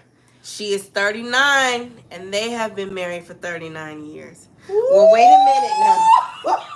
This is something new. I'm here for the show. Wait a minute. I didn't know this. I didn't know that I'm here for the show. Our people always bring it up to cheat. Wait a minute now. Now, I'm here for the show. Wait a minute. Is that the daughter that got married? They got the two little girls that he's so crazy about? Wait a minute, I'm here for the show. I thought all the children were together. That's the one that's the attorney. That's majority of the children are. Y'all hit the light, shed a light. I think it's 4 kids. I think two shed a light. 2 out of the 4 are attorneys, right? And then that oldest daughter, she married to the nice looking chocolate man with the 2 little girls that he's so crazy about. You saying that's not Linda's? Wait a minute, I'm here for the show. I didn't know that. Well, I didn't know that either. I thought all the children was by Linda. Now the tea is hot. I didn't know that allegedly. Call Me Darling said he was cheating and on that for years. Wendy called him out on it, and that's what caused him to go at it. Okay. Oh. Well, I guess an addict would know another addict, allegedly. Mess. Queen Lily said 39 years I would stay. She doesn't have to have sex. He will be dying soon. Collect that life insurance. Let the other woman do the work. So Queen Lily is an OG, triple OG. And I'm not mad at it. Beautiful Queen Lily. Queen Lily is gorgeous. Stunning. Like gorgeous. Queen Lily is giving me the OG sitting under the tree to put you up on game. Like, this is how you work it, baby. I'm going to show you how to get to it. Get out of your feelings and get your mind right, and this is how you gonna get to the money. That's Queen Lily gonna always tell us to get out our head and get to the money. Queen Lily is that beautiful fairy godmother that's putting you up on game. That's what you are, Queen Lily. That real pretty godmother that's like, this is how you play it. Do this, don't do that. He ain't got no money, don't go over there. No, he ain't generous. No, his credit bad. No, go to this one. He might got ED, but he gonna treat you right and that money long. And you ain't gonna have to sign no prenup. Go to that one. Go to that one. Okay? Queen Lily said, stop all that foolishness. Stop. That ninja got money, you ain't gotta screw him, and he gonna be dead in a minute. You gonna collect the life Just wait it out. Just wait it out. Wait it out like Melania doing. Oops, did I say that? Wait it out like Melania's doing. Okay, because Melania waiting it out. Melania is waiting it out, baby. That's what you call, what Queen Lily is saying is she needs to play the long game. That's what you call playing the long game. That's what you call looking at the bigger picture. Mind over matter. Yes. Weighing the pros and cons. Yes. Yes. And that's funny because a lot of people on social media were saying the same thing. Like, you've been together for 39 years. Why divorcing now? You go to your side of the mansion. I go to my side of the mansion. He did something where she can't stomach him no more. Natasha said, I bet Judge Mathis got a side, baby. Hey, Bertha May. Hey. Where you at, girl? How you been? Bertha May Bottom said, I heard addiction and side piece. Ooh. See there? Everything we say is allegedly. I'm here for the show. Said everyone's saying just sleep in separate rooms. At this point, nope. Linda, get your piece. Right? Yeah. I see. Viv Davis. Hey, Viv. Hey. I had to pull over from driving to say I totally agree with you, Fifi. Judge Mathis has done something he shouldn't have. Miss MJ said he done. He ain't done something. Yeah, I'm telling y'all, when we get to that point, we can't take it no more. We like, this man playing in my face. Now, I've been talking to him, and not for only 40 that, years. if he got a side piece, he could be putting her health in danger. Yeah. He got an addiction. He allegedly get high. Ain't no telling what you. Yeah. You know, and she don't want that around her. She don't want that around her. You know, she probably ain't gotta have sex with him, but it's just the thought. It's just the thought having a, you know, and you don't know her mental state. You know, you don't know her mental state. She probably been, you can only take so much. You can only kick a person for so long. Right. Like the Cardi B and Offset situation. Yeah. Yeah. You get sick and tired of being sick and tired of being sick. Yes. He ain't done something allegedly. Everything we say. It's allegedly. Merch available. Merch available. Y'all caught that merch. Okay. Miss MJ said he done brought another child on her, or he is an alternative lifestyle in my take. Allegedly. And there's a video out there where he at some function outside, baby. He dancing and popping and rolling his shoulders and having a good time. He rolling that kiki? Yeah, he out there. He out there rolling that kiki? It's a video on social media. Judge Mathis rolling that kiki? He out there. Hey, he having him a good time. He ain't studying this mess. Natasha said, too bad Wendy Williams is not around to get in his business. Yeah. I know. Between the drugs, the alcohol, and that heavy witchcraft they put on Wendy, I hate it. Allegedly. I miss Wendy. I miss her. Toya said, I'm not going to tell her to stay or go because I don't know what has transpired during their marriage, but it would have to be something horrible to walk away after 39 years. Yeah. Queen Lily said, if it's a baby, I understand. Natasha said, preach, Fifi. I'm here for the show. Said, when a woman's fed up, no matter how long you beg, no, it ain't nothing you can do about it. It's like running out of love, no matter what you say. And no, then it's too late to talk about it. Yes. Toya said, I hope they both move on peacefully, and whatever it is, I hope they heal. Mm-hmm. Yes. Queen Lily said, Tina has more money than Richard, so deuces. Richard with that big stomach looking pregnant for many years. But he been working out though. You ain't seen him, Queen. Let go on his page. It's going down? Yeah, he been walking.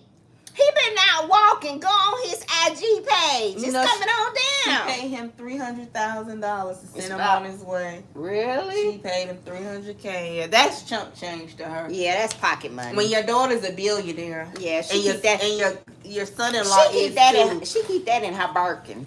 Yeah, that's pocket change. Yeah, that's pocket change in her Birkin. She was like, take this cute little $300K. Yeah, and go on about your business. Right. I'm here for the show said a lot of rich women getting their life back. Mary J, Taraji, Tina, Patty, and Nia, to name a few. Miss MJ said, yes, was listening this evening to Tony. Call Me Darling said, y'all know that's Magic Johnson and Cookies people.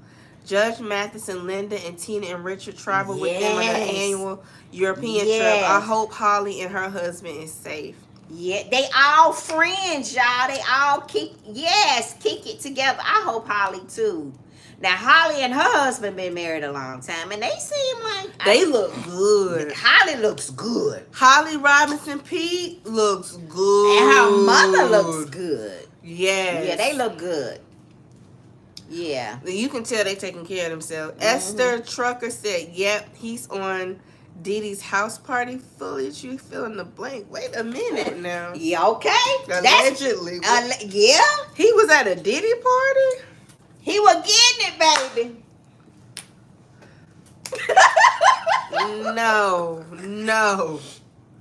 No. X is too complicated said Shirley, Linda, and Jennifer are the new Golden Girls Club.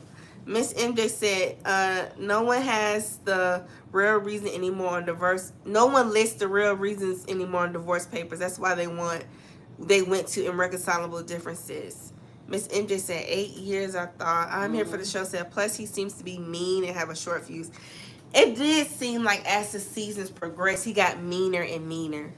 You know, especially with the he got cocky people who were coming to his courtroom. So I can only imagine how he acted with her.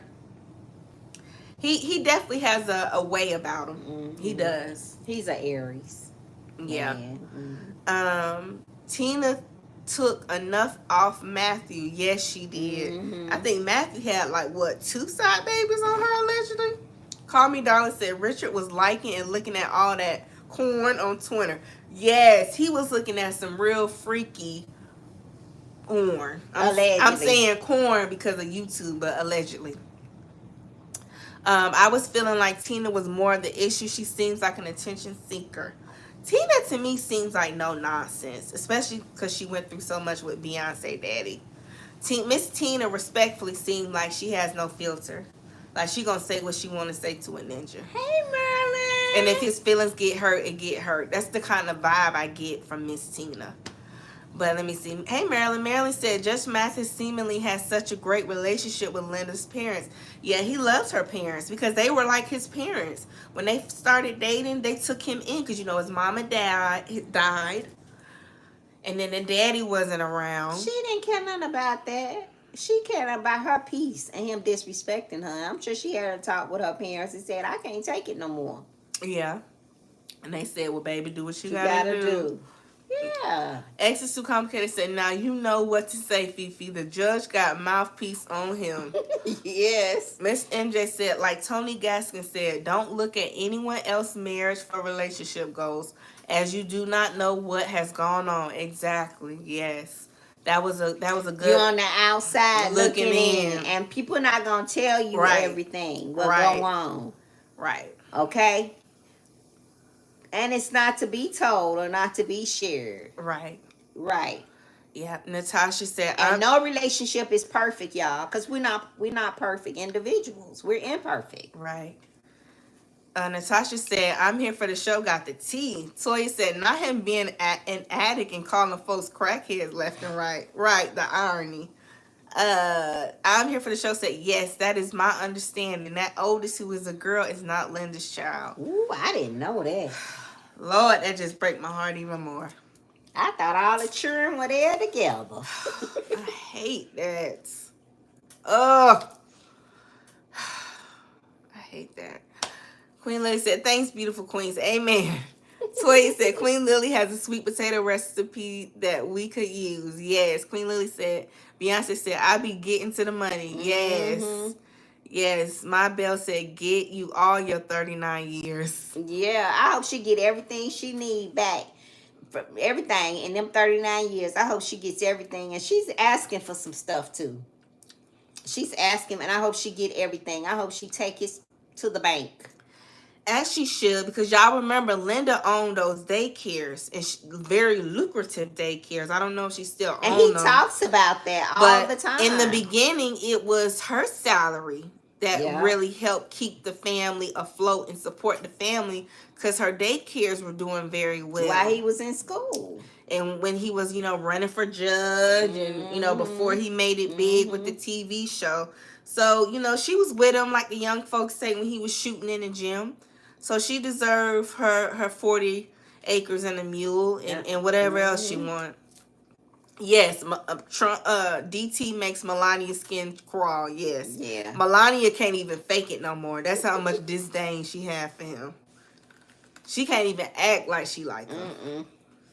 Yeah. Exes Too Complicated said, remember the movie Fences with Denzel, how he was cheating on his wife and had a baby and brought the baby home to his wife? Yes. And she accepted it. She cried, but she still accepted it. Yep. Yep. I saw the movie and the play on Broadway. That's when I saw Denzel. I had to tell y'all that story. Yeah, she was being a groupie. Queen Lily said, do the Steve and Marjorie out in public, quote unquote, we so happy. And y'all see the way it gets me every time. The way Marjorie jump up on Steve and wrap her leg around him and her arms around his neck. Oh, he just loves that. Marjorie got that thing down pat. Marjorie got game. Marjorie got game. Marjorie know how to work that kiki. That's called using your womanly wow. Marjorie got it down pat. She know how to stroke that ego. Yes. She's smart. Yes. She's smart. Yes. And I ain't mad at her. I ain't mad at her. If I'm married to a ninja and he got me on a yacht for 30, 40 days and I'm jet skiing in the ocean in Italy, off the coast of Italy or whatever they out for the whole summer, he done adopted my kids. That's not even his. My kids gonna reap the benefits. My kids in the will. That's not his. I'm gonna jump on them too. Okay? I'm gonna jump on them too. Yeah, and ain't nobody talking, and she ain't saying nothing about her business, and Steve ain't either. And if anything come out about Marjorie and Steve hurry up and get corrected. And shut it down. He do not be playing. He don't play by that. He do not play. He don't. Okay. Marjorie, we need you to write a book too to help us out here. Teach these young girls a thing or two. Like you teaching Lori, okay? Lori strays a little bit. Sometimes Lori don't always listen to the mama, but she get it back right and come on back home eventually. Okay. But yeah, I was shocked about that, Judge. I was sad. And I usually don't be caring like that, but I was sad. Esther Tucker said he still for the streets. Queen Lily said, true, but I have to rewrite my mind, and get the big ticket. Pay me for my pain. Marilyn said, I bet Linda's parents are supportive of her daughter first, for sure. For sure. Queen Lily said, he's a turn off to me. Deuce is Richard. He be eating and getting food in his beard. Sonya said, Holly is beautiful. Yes. Holly Robinson Pete is gorgeous. Oh, yes. I'm here for the show, said Cookie. Add another one who put up. Oh, Cookie is another one who put up with a lot of ish, but she seems happy. She stayed. Yeah. Toya said, Diddy party red flag. Yes. I'm here for the show, said Linda is a definite catch. If she wants to get out in these streets, she will not be single long. No, she's not. No. She won't be single long. She won't be. And she probably thought about that. Where the hell? Wait a minute. Sometimes you gotta. He must don't know who I am. Oh, so this what we doing? I'm telling you, y'all, she had a moment like, wait a minute, he keep playing. I told him last year to stop. And he kept on. We talked about this. And now you gonna do it again? You gonna embarrass me again? I want my divorce. Now she probably had started a divorce before, but he probably came back and tried to make it right. Mm-hmm. But this time, she said, "I'm about to do this." Because this definitely ain't their first breakup. No. No. No. No. I just hate that. I like seeing black families together. Yes. But it's got to be healthy, though. It's got to be healthy. But I like seeing we don't families condone, together. No, over here, we don't condone toxic relationships or nobody, a man or a woman, being in a relationship where they're not happy. Well, you don't treated right. Not being treated right. Or don't have peace, y'all. Peace is everything. Life is too precious to not have peace. Not to lay down at night and close your eyes and be at peace. Okay? Let me see. Queen Lily said, DT said at one of his rallies, most wives won't let you touch them. That told me a lot. Yeah, Melania is like, get away from me. Okay, call your side chick. Do not touch me. Yeah, Melania can't stand them. Yes, Queen Lily said, Marjorie is smart. Very smart. Yes, she is. Yeah, she is. Toya said, I don't believe Marjorie signed a prenup. Steve knows it's cheaper to keep her. They don't have a prenup, Toya. They don't have one. Queen Lily said, got to pop out and show him. Yes. Yes. X is too complicated said, Marjorie's ex told her she's the OG. He did. Yep. Miss MJ said, Linda had those papers already in the drawer. Just needed a date and a filing. She knows exactly who she's married to. Yeah. And she got tired. She probably got her stuff together. Took her time to, probably put a little change to the side. Probably got her stuff together and said, okay. Because he would joke about it on the show, how she would handle the money. So, yeah, y'all, that's it right there. You want to talk about Jen, or you want to say that for another night?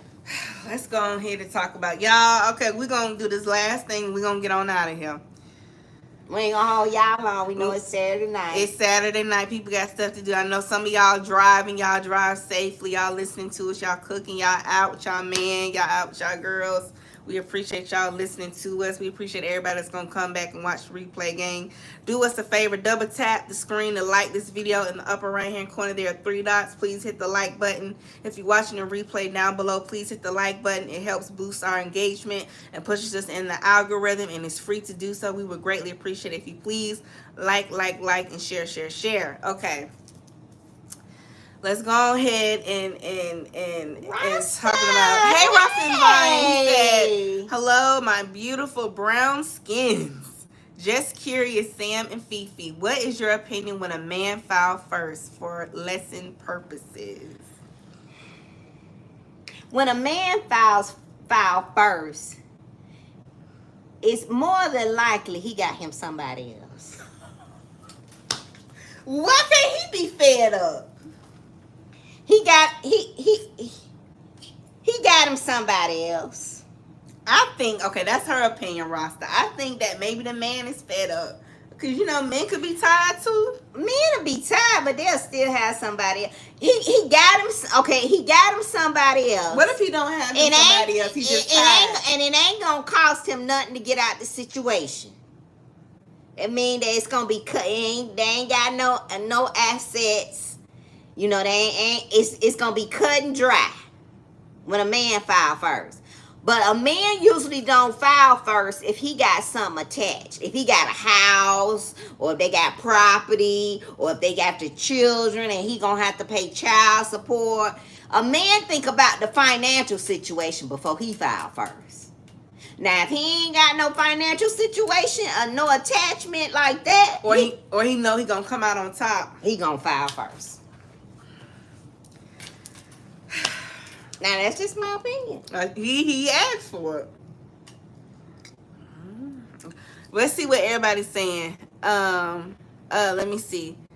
Queen Lily said men usually have new wet.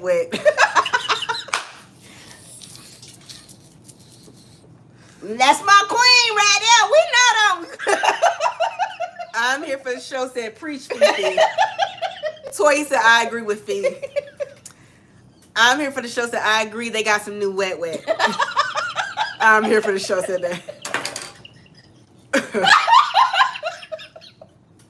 I'm just saying. I hope we answered your question, Ross. Hey, CB. Hey. She said, I missed most of the show, but I'll catch the replay. Rasa and Zion said, I didn't have anybody. I was fed up. See? Oh. Rasa said he didn't have nobody. You ain't had nobody, Rasta. He said he ain't had nobody. Okay, See? Rasta. Well, you. Sometimes the man can be fed up on those rare occasions. So he so he is a part of the perhaps the minority, but it does happen. It happens. Okay. We learn something new every day. And that's why we like our men to come in our chat. So y'all can give us y'all engage. perspective. Yeah. Yes. So we learn. Okay. All right. Because obviously we're not men. We can speak on our experiences with men, but we are not men. We are not men. And we ain't trying to be. We appreciate that, Rasta. We love you, Rasta. Thank you for always supporting us. Yes. Exes Too Complicated said, Sammy, you better work the PSA. Yes, ma'am. Toya So Dope said, especially white men, they will leave for your sister and be gone. Baby, them YT men, girl, that's a lie for another day, Toya. They do not be playing. And if they have to unalive you to protect their stuff, they will. Allegedly. This is all merch available. This is all jokes and comedic flair. Ha ha ha. Everything we say is allegedly. This is entertainment purposes only. They not playing. They do not be playing. Queen Lily said 50 and over. No, I'm here for the show. Said he already packed his stuff and got in his truck. Call me darling. Said men make their bed before they lay in it. X is Too Complicated. Said my son didn't have anybody else. Okay. All right. He was just fed up. Okay. So we can acknowledge that. Different perspective. Okay. We can acknowledge that. Okay. Queen Lily said, yep, they will. Toya said they don't care about the kids. They will leave them behind also. Call Me Darling said, yeah, they don't play about their assets. They don't. They don't. Okay.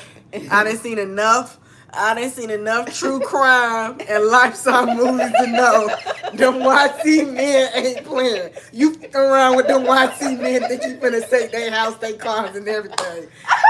At least a black man just gonna cut you out and call you out your name. But these YT men, baby, you taking a dirt nap, allegedly. They not playing. I don't want no smoke with them YT men, baby. They don't play. They do not play. They do not play. Okay? They do not play, baby. You taking a dirt nap. Okay? I don't want no smoke. Okay? Play if you want to. You gonna round and find out with them, baby. Okay? Who want a dirt nap? Who want a dirt nap? All right. Toya said they still go start the whole new family. Yes. Yep. And use the life insurance policy off of you to get it started. Yes. Sure will. Yes. Sure will. Rasta and Zion said, love you too. Thanks. Look what you started, Fifi. Hey. Okay. Call Me Darling said, let's take a trip to the mountains, honey. Okay? Don't go. If he say, let's take a trip, don't go. Because you ain't coming back. Don't go. Don't go. You notice you walking around the house, you starting to feel sick. He making your food. He bringing you something to drink, something to eat. Y'all ain't right. Do it. Y'all ain't right. Don't accept no food, no drink, and don't take no trip with him. Y'all ain't right. Okay? Do not do it. Y'all is not right. Don't. Okay, Miss MJ said, I'm glad my ex-ninja had another because he is a devil and was dating while we were married. They both living in distrust of each other, and I'm loving it for them. Yes. Toya said, facts, Sammy. I've watched too much crime to know. I'm not playing with them. Okay? Okay? Call Me Darling said, not dirt nap. Yes, dirt nap. They ain't playing. Toya said, you either will be divorced or dead. There is no in between. Either way, they getting out that marriage. They gone. Okay? And they doing everything they can to Or protect take their a trip to the assets. lake. Yeah. Okay, don't go to the mountains. Do not go to the lake. Don't travel internationally with them. Don't do it. Stay woke, ladies. And how many stories have we heard like that, y'all? How many Lifetime movies about Yes. based on true stories like that have we watched? Don't do it, y'all. You gotta play it a little bit differently with them. You gotta approach it from a different angle with them. Okay? It's a little different. So that's all I'm saying. Not discouraging nobody from marrying, but you just gotta play a little different. Okay, you gotta watch your back with everybody. Yes. Ecstasy Comic can say, "I'm not trusting numbers." Yeah, you gotta watch your back with everybody. Yeah, you do. I'm just saying that you play it a little bit differently, You do. based on certain nuances and cultural aspects. But you gotta watch your back with everybody. Yeah. Watch your back with everybody. I'm here for the show. Said then the YT women have the nerve to say, if something happens to me, Paul did it. And why you think she said it? Because Paul did it. Paul was plotting. By that, I'm here for the show. When they say if something happens to me, Paul did it. By that time, Paul done already paid the shooter. Allegedly. Paul done already set it up. Okay. So, you just stay woke. Watch everybody, y'all. Yeah. Watch everybody. Pray for discernment. Pray for protection in all seriousness. Yeah. So he said, avoid all cabin or mountain trips. Yes. Miss MJ said, don't take pics at the edge of a cliff.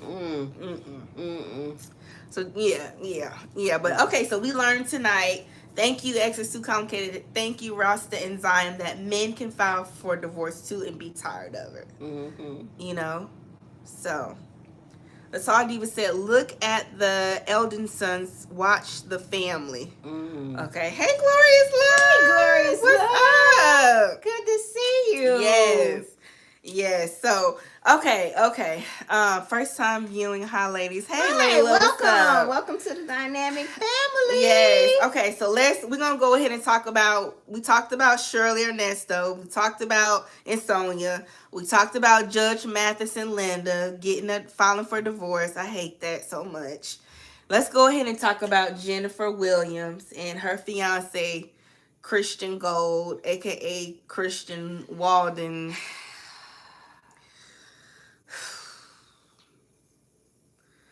All right, so for those of you who don't know, Jennifer Williams, very beautiful, stunning. She looks like a beautiful gazelle to me. Not that, her beauty has anything to do with it, but just describing her. But she's been on Basketball Wives for the last, 15 years?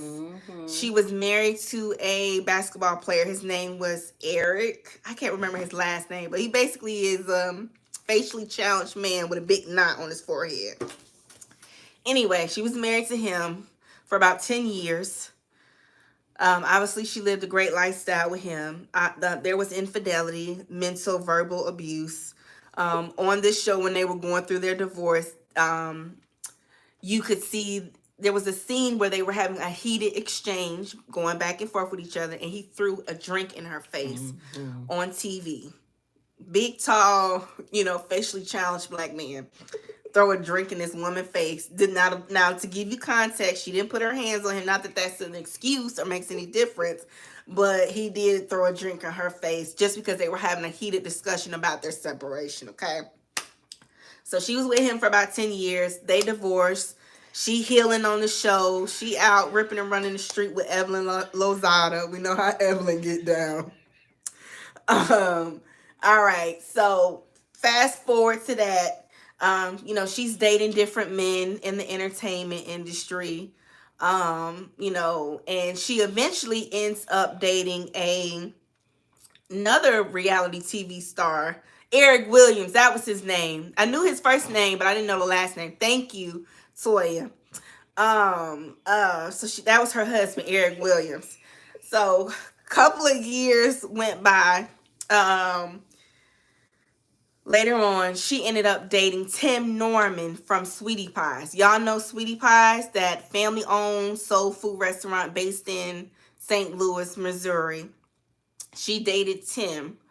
Tim was accused of and eventually convicted of setting up the murder of his actual nephew, allegedly. And so he's currently serving time in prison. We talking about, yeah, I'm talking about Tim now, Gloria's Love. Big hips Tim, yes. All right. Y'all killing me in these calls. I'm trying to stay focused. Yo. Tim Norman was a co-owner of the Sweetie Pie restaurant in St. Louis with his mom. What was her name? Was it Miss Bobby? Miss Robbie. Miss Robbie. Robbie, yeah. And Miss Robbie used to be a background singer for Tina Turner and the Ikeettes. Okay. And her son is Tim Norman. And Tim Norman already did a long prison stint prior to being on the reality TV show Sweetie Pies. Mm-hmm. But he got out of prison and his mom brought him into the family business, and he was able to get back on his feet, get his money up. And he was actually able to turn Sweetie Pies into a very successful franchise. Not only did they have locations in St. Louis, but they had locations in Houston and in California as well. And unfortunately, Tim wasn't on the up and up with the business finances. And so in efforts to get money and viciously and in an evil manner, he decided to set up his young troubled nephew to get unalived so that he could collect the life insurance policy on his nephew. Mm-hmm. Now, sad. Very sad. His brother's son. Now, his brother had been killed years ago, so his nephew had to grow up without his father. And so Miss Robbie, his mom, took his nephew in because he was having trouble in his home city. And so they wanted him to get him out of that environment so that he could have a fair chance and a better chance at life. So he could actually graduate from high school and move on to do bigger and better things, which he did graduate from high school. And they were also bringing him in so he could get that male mentorship from his uncle and his cousins, unfortunately. Mm-hmm. So, again, Tim sets his nephew up to get unalived. He gets unalived. He unalives him for the insurance policy. It comes out that that's what he did. He gets sentenced. He's currently serving time for that. All right. Now, moving on, after, Jen and Tim, they never really seemed like a good fit. It always seemed like Jen was just too bougie for Tim. And she was trying to mold him into something that he really wasn't. But he was trying his hardest to impress her, but you can just tell they just weren't compatible at all. But he was trying. I think he had been watching Jen on TV for so many years, and just the fact that he was finally able to get on her radar, mm-hmm. It was like, I finally got the trophy, the prize. Just something he could check off his bucket list. Like, wow, this type of chick is really fooling with me. Okay, so.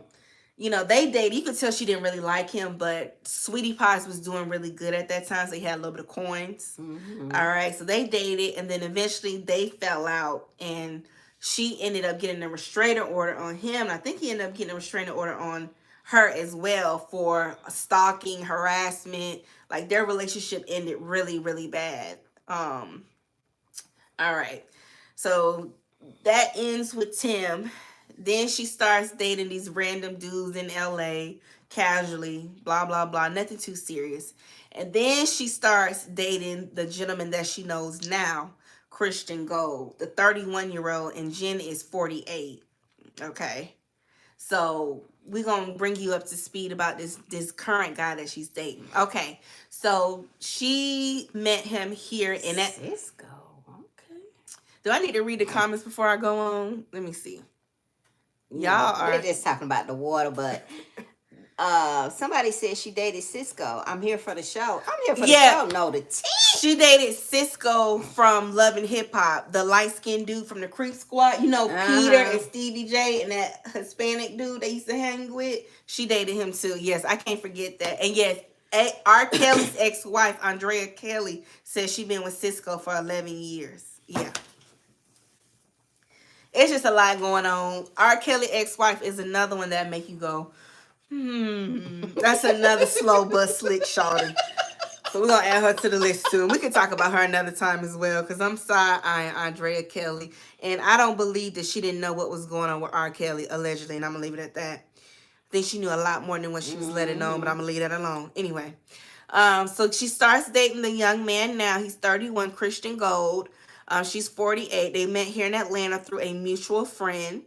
And she said that if y'all haven't checked out the interview that Jen and her new fiance did with Carlos King, please go on our community tab after the show is over and watch that interview so you can get more context about what I'm talking about, okay?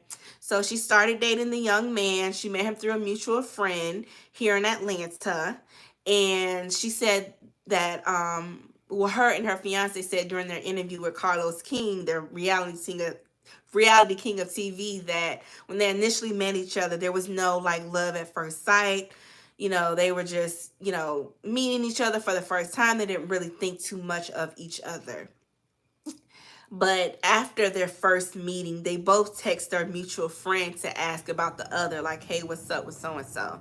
And then from there, they went on their first date to Nobu, of course, here in Atlanta. Oh, they went to Nobu? They went to Nobu because, you know, Jen would do nothing less than Nobu. It's got to be 5 stars or she's not going. She likes to go to the Soho House. It's the exclusive fine dining, okay? Because she's a material girl. She's a classy girl. Jen says she was the original soft girl. She's been living soft girl era. She doesn't know what you guys are talking about. She's been very cutesy. She's been very mindful. She's been very demure. You guys are just now catching up. But anyway. So they had their first date at Nobu here in Atlanta. And they sat and talked for about 5 or 6 hours about everything except how old he was. Now, they talked about, you know, his upbringing, his legal issues, past relationships. But they didn't talk about age. And she said that, you know, in talking with him during that dinner date, they talked for 5, 6 hours up until the restaurant closed. That's how long they were talking. She felt a connection with him. She felt like they had a very strong compatibility. And she was very impressed by how mature he was. Okay. So from there, they decide to start their courtship. Mm-hmm.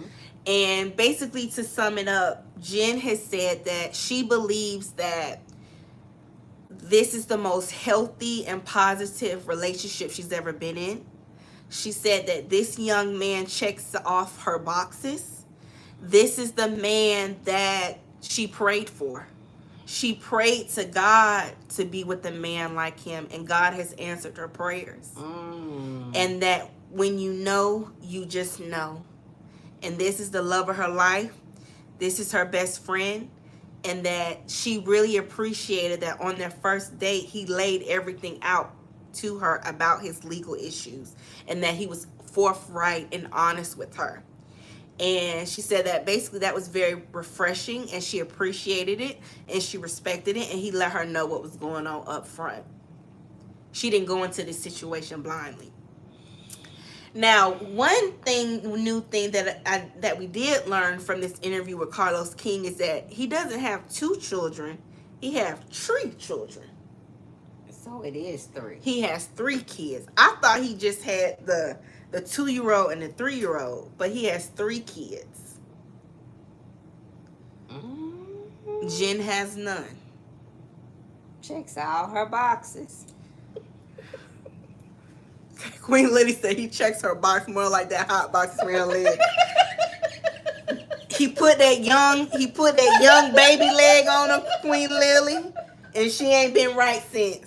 He put his meat game must be strong. Excuse my language, y'all. Excuse my language. Trying to keep it PG. And he checks off her boxes. And that's just what it is. That's what it is. And she said, and Carlos King was like, well, Jen, you know a lot of your supporters and fans. And I said, wait, fans and supporters? But I just let it slide, y'all. He was like, you know, Jen, your fans and your supporters, they're worried about you because you've gotten scammed before. So let me backtrack because I left something out. Excuse me. Jen did a documentary on BET about getting scammed by another dude in Atlanta, He was scamming the men and the women. Anybody could get it. Nobody was safe. He was with the black girls, black boys, white boys. Mm-hmm. He was just scamming everybody.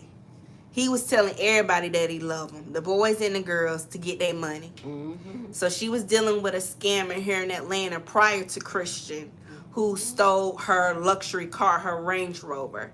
So she did a whole documentary about that.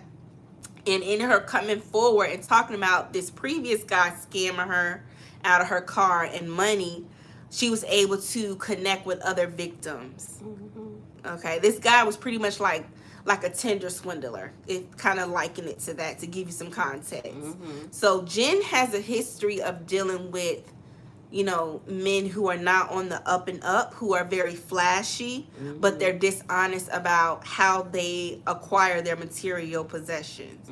Because Jen likes nice things. Nothing wrong with liking nice things. I like nice things, but Jen kind of is at another level with it, where she gets blinded easily by flashy things, and she doesn't really do her due diligence based off of her history.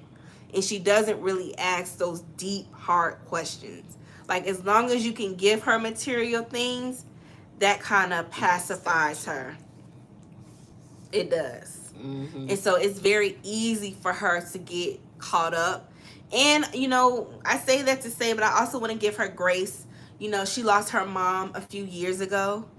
I think, maybe 5-6 years ago, if not more. About that. And so, of course, you know, when you lose your parent, you never really get over it. You learn how to live with it, but you never get over it. And so that could maybe play a part in it too. I don't know. Yes, Gloria's Love. I'm talking about the car thief. That's the one that was dating everybody in Atlanta and the Southeast. He was with the boys, the girls, the black, white. He was finessing and stealing from everybody. He was an equal opportunist. So I'll give him that. Everybody could get finessed, okay? But yeah, that's what I'm talking about, Glorious Love. That's the one she did the documentary on BET. If y'all have BET, or if y'all have like Philo or any of those streaming services, go back and watch that documentary. I think it was about maybe 3 to 5 episodes of her sharing her story, talking to the other victims, and then her taking him down to Cobb County Courthouse to try to get her money back from him. Yeah. So let me see. So she's been through a lot with men. I'm giving you kind of a quick and dirty history of her dating life just to show you like all the things that she's gone through. Yeah. So anyway, with this current young man, I guess there's a lot of confusion around what he does for a living, how he gets his money, etc., etc., etc. Based on an interview with Carlos, he allegedly does affiliate marketing. To me, it sounds like a Ponzi scheme. It's definitely a Ponzi scheme. You know, that people be doing, but it is what it is. But anyway, the whole reason that, why do we care about what's going on with Jen? Why are we in her business? Okay, because her new boo, her fiance, is on this latest season of Basketball Wives with her. And they are planning a $250 wedding in Paris. Yes, they're going to Paris. The wedding is going to cost $250,000. And that's her storyline this season, is leading up to the wedding, the planning for the wedding, and all the drama and issues around that. And so as they're planning for the wedding, there was one of the scenes where Christian was talking about how he thinks he may have to go and get a regular job, and, you know, like being a bartender or a waiter or something, in order to pay for this wedding, because he still has to pay $250,000 in restitution, and the wedding is $250 as well for a case he had. Now, after, you know, our favorite attorneys such as Simone Redwine, aka Girl Is That Legal, and Pam the Law Intellect did some digging, we found that he actually did not owe $250,000 in restitution. He only owed $12,500. But the gag is, he told Jen that he needed help with the $250 so that he could have the money for her Y'all to share the lives. for her to pay for the wedding. And so he could also pay the people back that he's allegedly been scamming with his affiliate marketing, Which is a Ponzi scheme. which is a Ponzi And scheme. anytime somebody asks you to get them some money and they gonna put it here and they gonna give it here and then they gonna Right. bring it back here, it's a scheme. Right. So girl is that legal on YouTube, aka Simone Redwine, attorney Simone Redwine, who was on the show Ready to Love, who her man kind of turned out to be a little shady as well. But anyway, she exposed it. So she did a background check on Jen's fiance, Christian, and this is how all this information came out.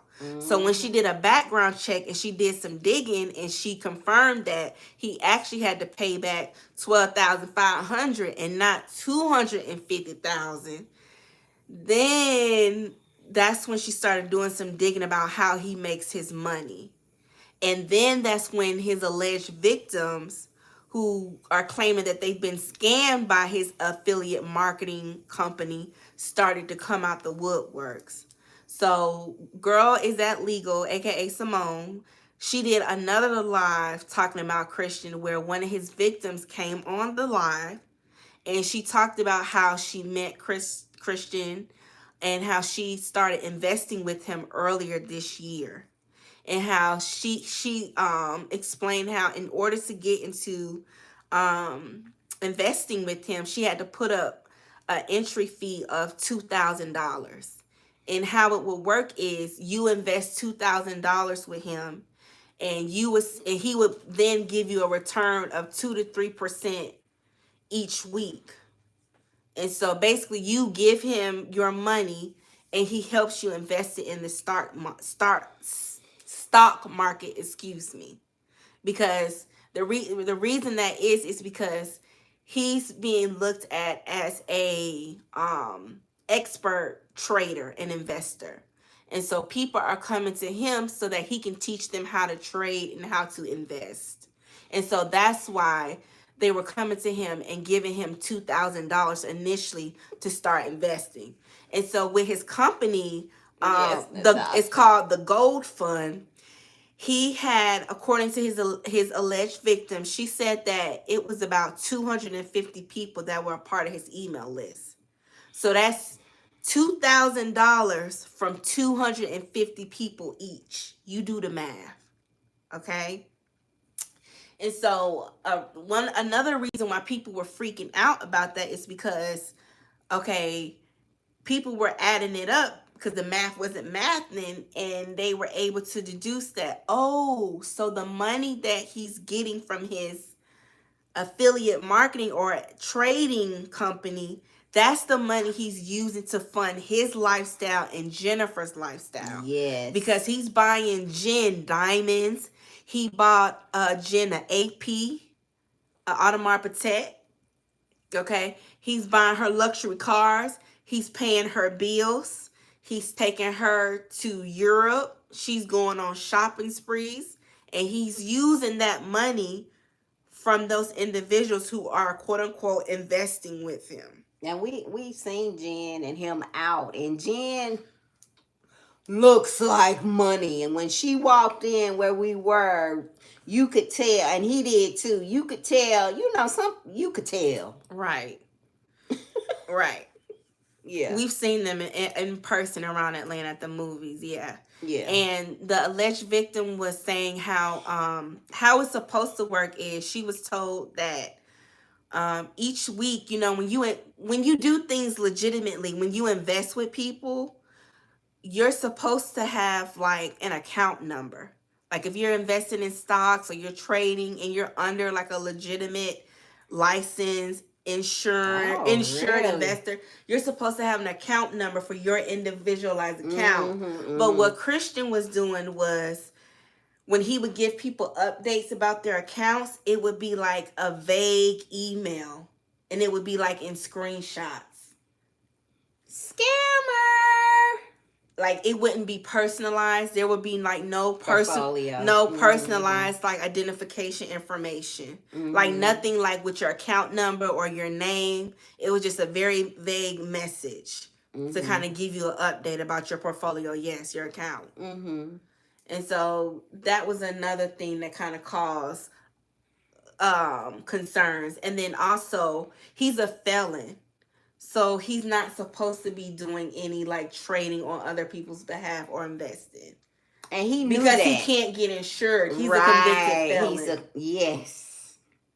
And when you do stuff like that, you have to be insured. And he's not. And none of this went off. Once again, like we are holding Shirley accountable. We gonna hold Jen accountable too. Right. Once again, nothing went bing in Jen's head. But in the interview, Jen said because he had his laptop in front of her and she could see him trading and investing. Wow, he was really good. Yeah. He would place his laptop in front of her so she could see what he was doing. And she was like, he would show me when he was in the red or when he was in the blue or the green. And I would see how much money he would make in a matter of minutes. And I was like, wow, like, teach me the game because I don't really understand this stuff. So she was impressed. She was impressed. She said she took a recording one night of him trading because she saw how much money he was making within like minutes. And she was so impressed because she didn't understand it. And she was just so impressed that, he was able to make this much money and he understood how things worked because she was clueless. She said she don't deal with stuff like that because it's too much for her to comprehend. And he knew that. He knew that. That's why he sat the laptop in front of her. Because he knew she like, look, babe, you see what I'm doing? I'm working. This is legit. See, I'm investing. I'm trading. See, babe, I'm doing it for real. Because he knew she didn't know what was going on. That was done intentionally.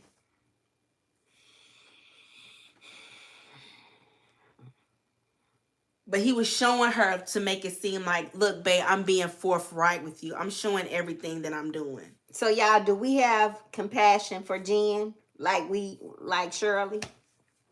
This is our Couple for Lessons in Love season 2. Why are we attracted to men like this? Why do we want men like this? Because he's giving her what she wants. He paying them bills. She's shopping. She's traveling. She's seeing the money. And Jen was like, things are changing nowadays. People are making money in different ways than they were when we were coming up. And that's true. But it's not always legitimately. And she was just like, I'm just so impressed how these millennials are able to make money doing almost anything. So Jen is impressed by him. She said that he's very smart. She said that she learns from him.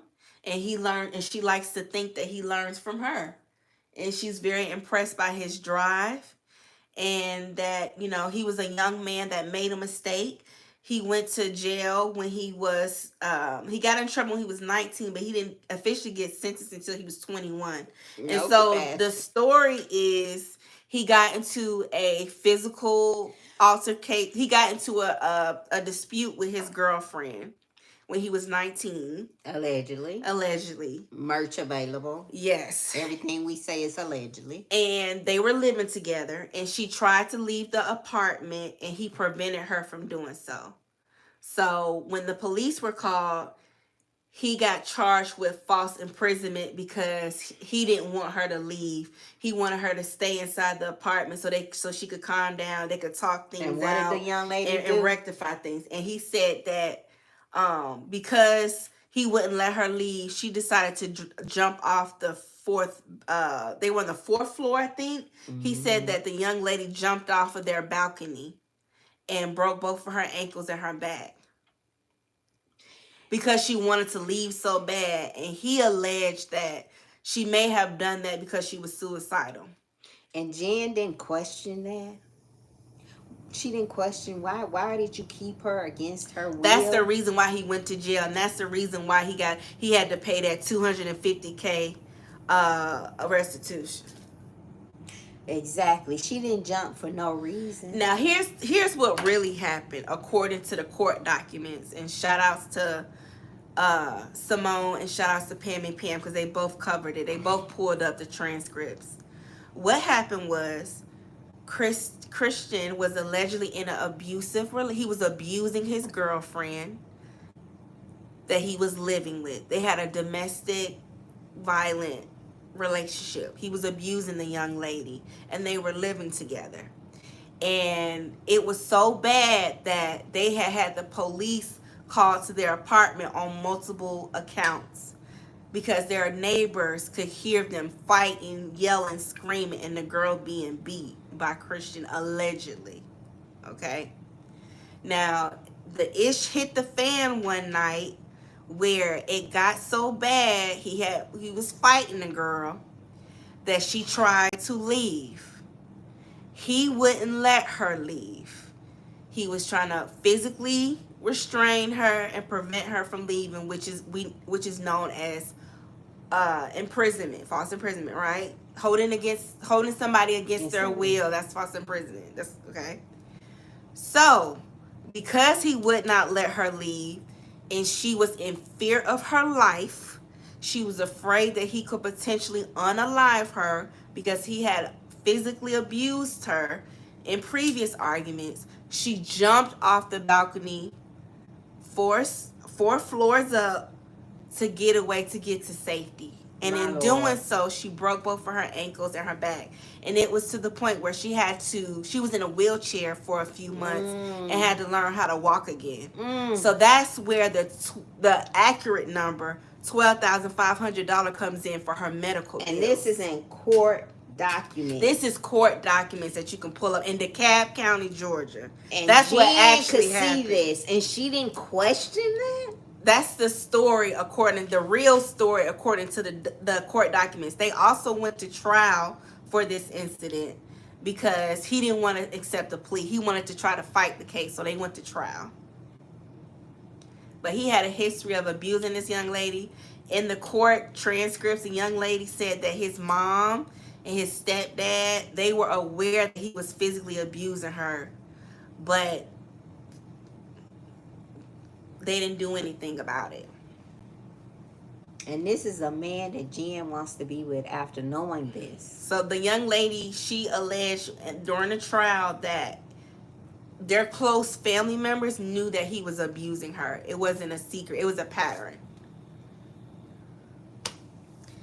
So that's the real reason. Which if you think about it, it makes sense, because why would the judge sentence you to 10 years, but you only had to serve 7 for just blocking the doorway and not letting anybody get out the door? That doesn't make sense.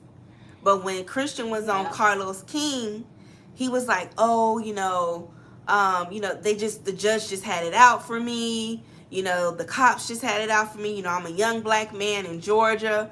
But I'm like, that don't make sense. If you was just blocking the door and wouldn't let her get out, why would they sentence you to 10 years and you serve 7 for that? And you in DeKalb County? DeKalb County ain't no Rockdale or Paulding County. It's a lot of blacks there. Or Bartow. So I'm like, why would they sentence you that harshly for if you didn't do something that severe? And she never questioned that.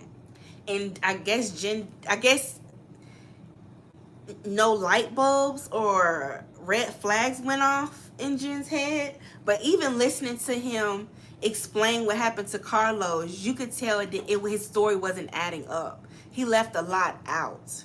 And he basically painted himself to be, a young man that kind of just got into the wrong situation with the wrong person, with a young lady that was mentally and emotionally unstable and who was potentially trying to unalive herself, and that he had never put his hands on her. Yeah. I don't get it. So I know Jen is upset and she wants to get married. They're scheduled to get married literally next month, y'all. They're getting married next month in Paris. But I think she needs to take a long look at these court documents. and look at the young lady's testimony. They were in an abusive relationship. So much to the point that even after the incident, the young lady, when she went to court, when they went to trial, she was asking that the judge give him help. And he did have to do like counseling and training for like domestic violence. But even then, the young lady was still asking for mercy for him, which is what we know. That's what we call battered wife syndrome. Yeah. She was still trying to protect him. Mm-hmm. She basically was showing all of the characteristics of a battered wife. Yeah. Even though they weren't married legally, she was his girlfriend. But I'm just saying, for context purposes, she was showing all those characteristics. And I just don't understand why Jen didn't want to look further into that. And in the interview with Carlos, Jen was just like, they both were really young when it happened. It was very unfortunate, like what they both went through. And, it's just unfortunate. I don't know the young lady, but it's just unfortunate.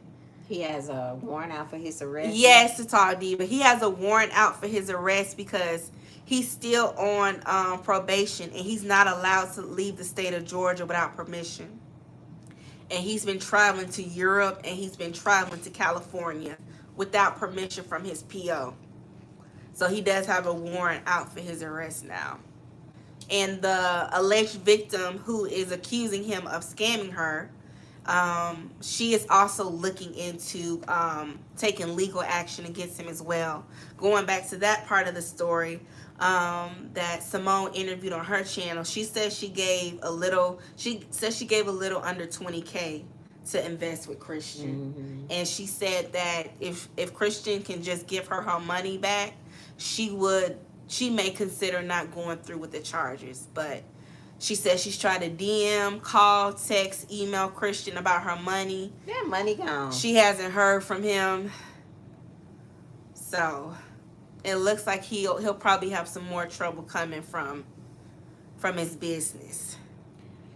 So we're going to have to put Jen on the list, y'all. We're going to have to put Jen on the list. We're going to have to put Jen on the list. Yeah, but the warrant is violating his probation stipulation. He's not supposed to travel outside of Georgia without permission. And so he's got the warrant out. He also filed a motion to be able to go to Paris for his wedding. But he's violating his parole. So now we got to see if DeKalb County, or if they're going to allow him to travel to Paris, because his wedding is literally next month, y'all. I mean, I think they paid for everything by now. People have already paid for their flights, bought their tickets to go to Paris next month to see them get married. So I can only imagine how stressed out Jen is. She may not have a wedding next month in Paris, y'all. And how tacky is basketball wives? They're tacky too, to have somebody come on their show and to continue to film somebody like that. Knowing his history.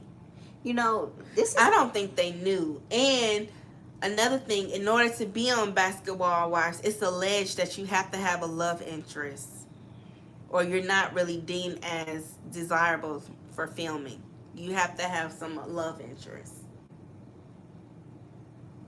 But go ahead.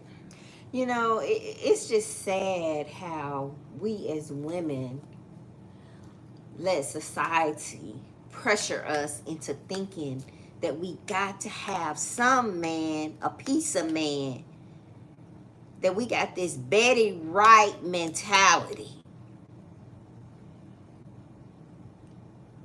I gotta have a man. No man is better. A piece of man is better than no man. I just love that man. I want that man. I need that man. I don't care what he ain't done. I got a man. Why do we let that pressure come on us? Mm-hmm. And then we get ourselves in situations like this. When she could have just saw the red flags and left that little boy alone. She 50 what? 52? She says she's 48. She'll be 49. She ain't no... She'll be 49 next month. Okay, she 49 and he 31.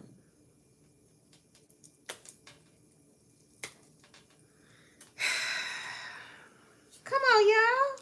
She said she prayed and asked God for discernment. And we God need has to given. stop lying on God. God ain't for that foolishness. God ain't gonna send you nobody like that. She said the Lord has given her discernment.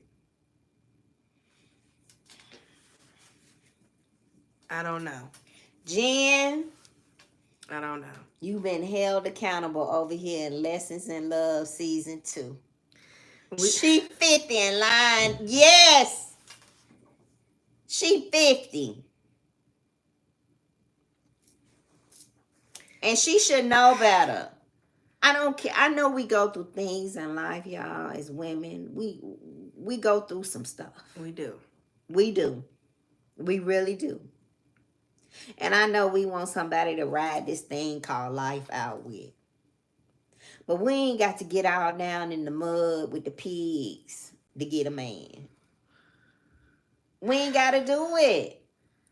Well, Carlos asked Jen and Christian if they were going to get a prenup. Christian said they are. She need to go get her a hobby and leave that boy alone. I hope they sign that prenup, because if he goes down for this scamming thing, which I think he might, allegedly, because more and more victims are coming out and they're providing evidence. If the feds get involved, they could potentially come after Jen as well. That's what I'm saying. Especially if he's paying her bills, if he's buying her homes, cars, they can go after her assets. Just like with Nesto. I hope she protects herself. They took Shirley G. Wagon. They took Shirley Ring. Right. Because the money that they said Nesto allegedly got all that stuff with was some money that was caught up in some bull crap. Yeah. So why get yourself caught up with somebody like that? So now he buying her all these things. So that's going to loop her in just like it looped Shirley in. Right. If I was Jen, I would get a good attorney. Just to say you got a man, a piece of man, I just love that man. That Betty Wright mentality.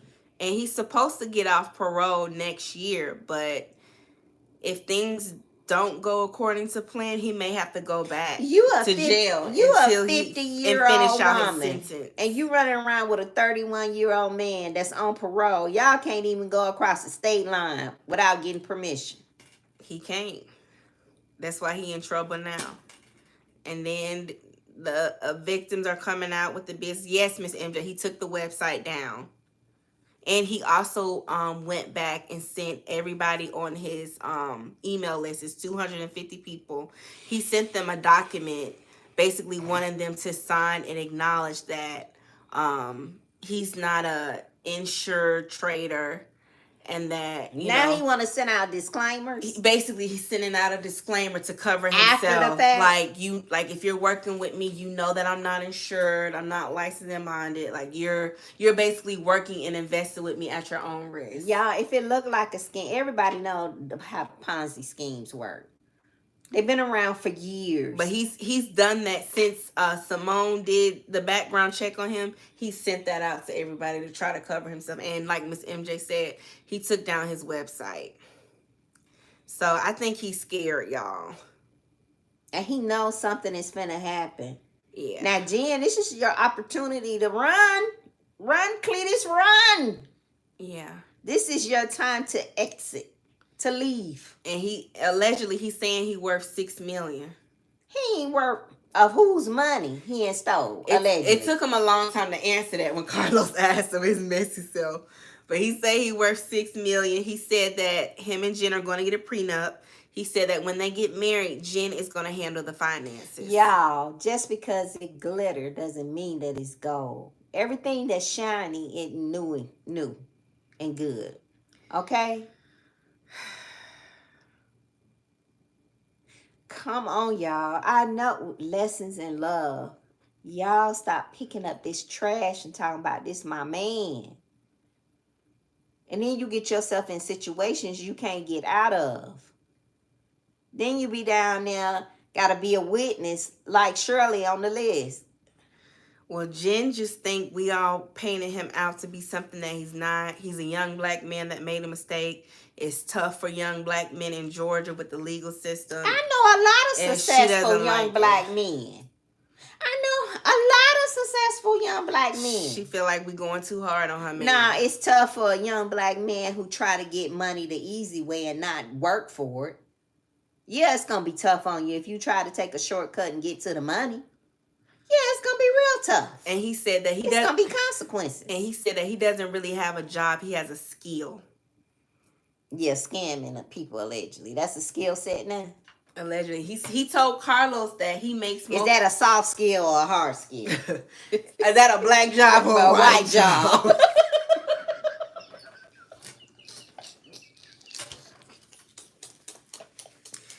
He told Carlos that he makes the bulk of his money from doing his own trading. He doesn't make his money from helping other people learn how to trade and invest, which is a lie.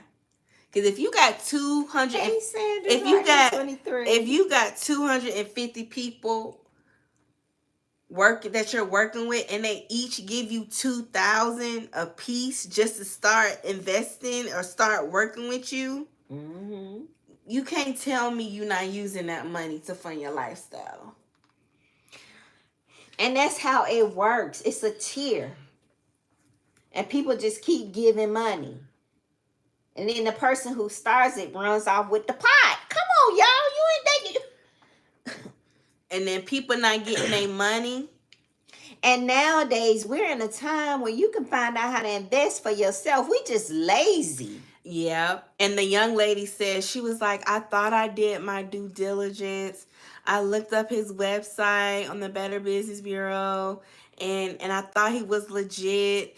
And it just seemed like he was doing well, and yes, and I thought he knew what he was talking about, and I was new to trading. I didn't really know, and she was like, if I tried to reach out to him on multiple occasions, and if he just would have given me my money back, like I wouldn't have, pursued it further, but I just feel ashamed and embarrassed. She said that too. So I think a lot of people that he's worked with, they feel ashamed and embarrassed because, to your point, they felt like, why couldn't I just do my own research and learn how to invest myself? And if you're giving money to somebody and you're not getting a return on your investment, they telling you, well, ain't nothing turned around, and you ain't making no money off that market, off that stock.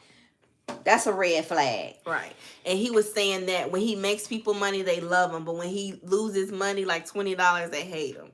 I can invest my own money and lose it.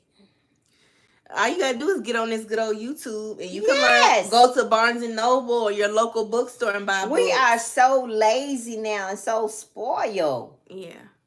Y'all don't be giving nobody y'all money.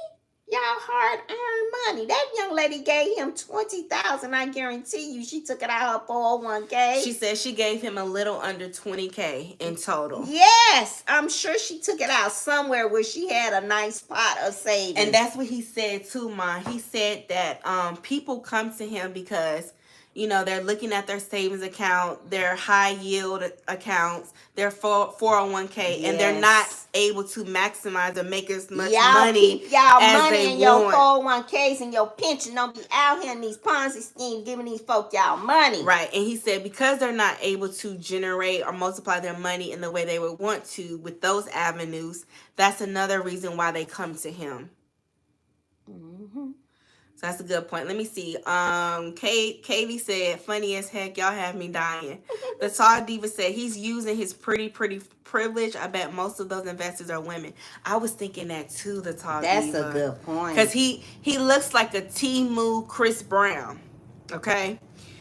And I seen him. He looked like a little boy. When he walked past me, I just said, look at that little boy with all that gaudy jewelry on. He was flashy. Very. He looked like a drug dealer. Allegedly. I wouldn't even looked at him twice. He looked fair-skinned young man. And he had on all, how they have on. He was shining. He was iced out. He looked like money. And Jen did too. Right. And he was catering to her, made sure she sat down, and he was, made sure she got her food. And, I watched him for a minute.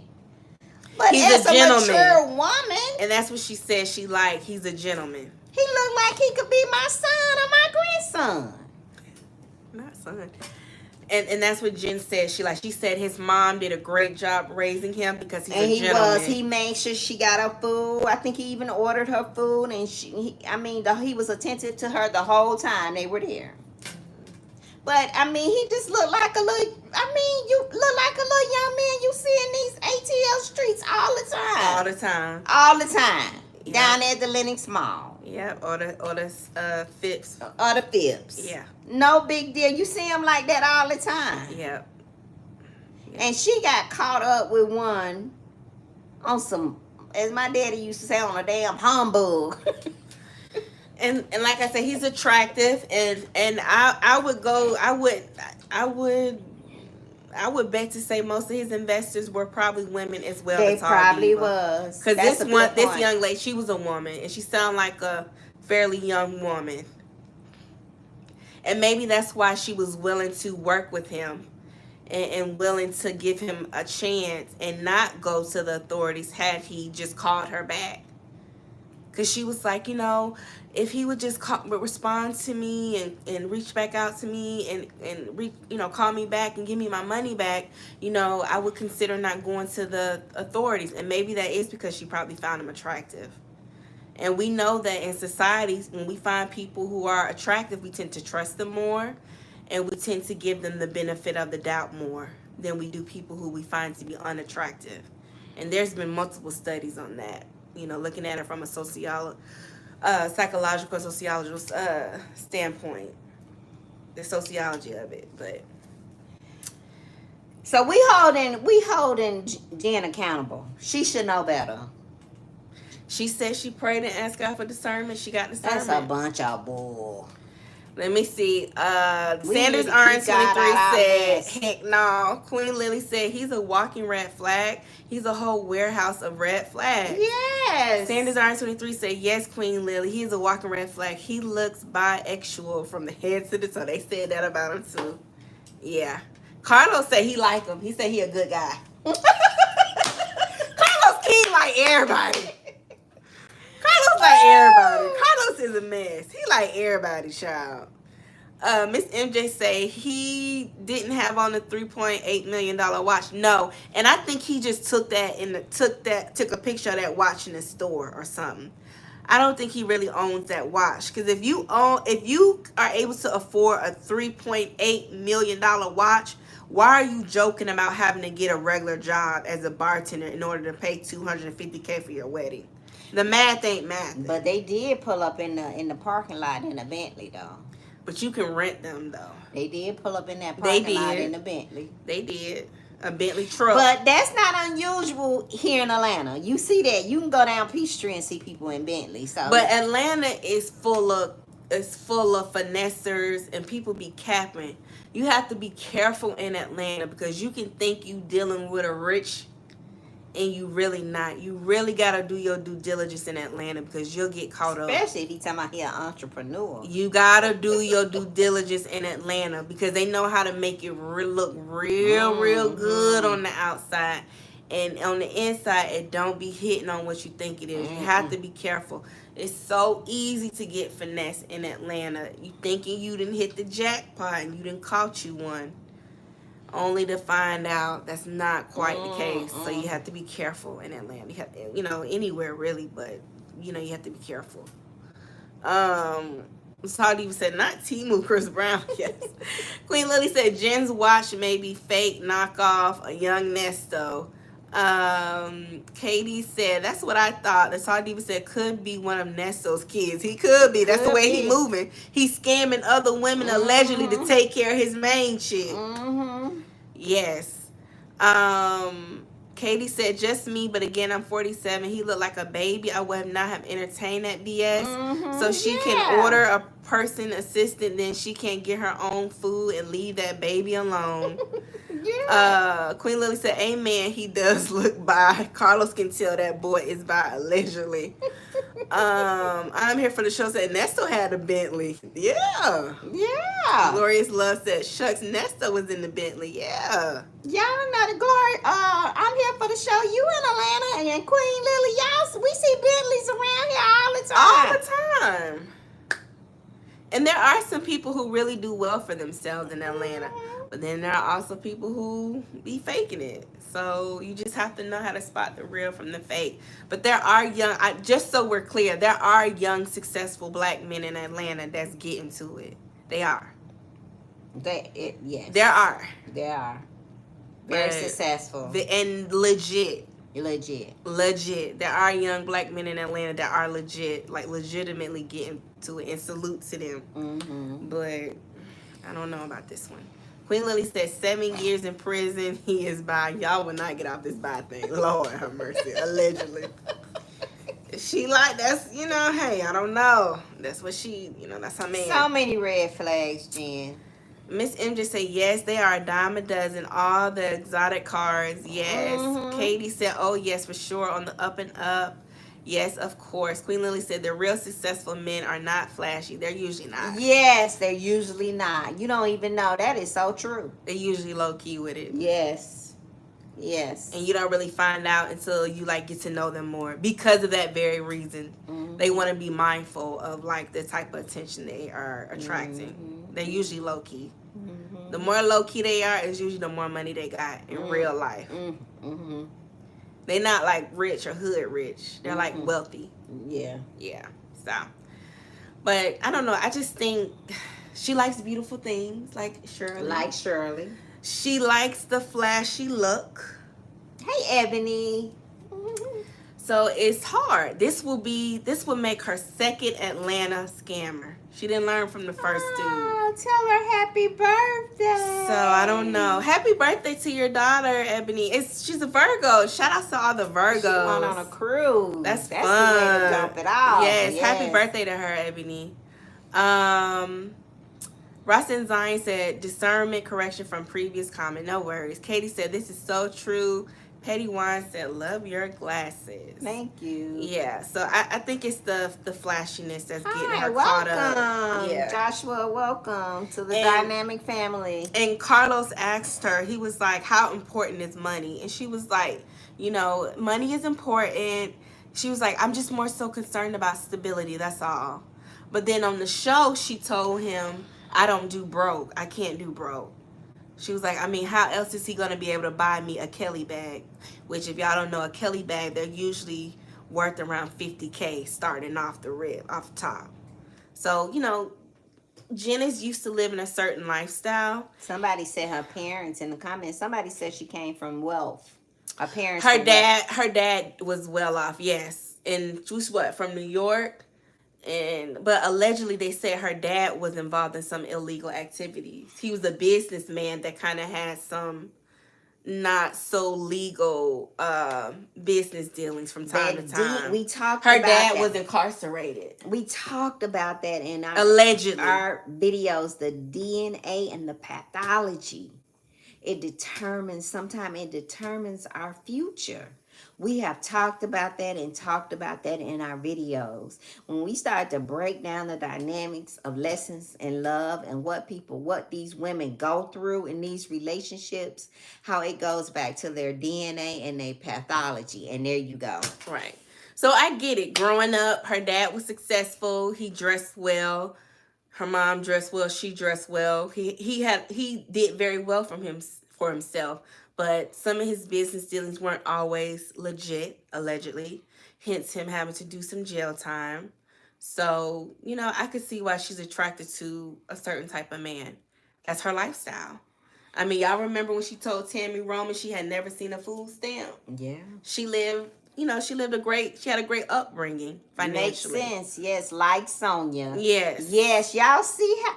Lessons in Love season 2. Her dad did very well for himself. Yeah. With a little illegal activities allegedly. But he did very well. She lived a great lifestyle. They were upper middle class blacks. They lived very well. She even talked about that and showed pictures of her childhood growing up. She come from a little bit of money. Yes. Yeah. Yeah. Lessons in love, y'all. So I can understand her wanting to maintain that lifestyle, but obviously you need to do it legally, though. What legally you got to do it? What costs for love? When at some point we have to say no.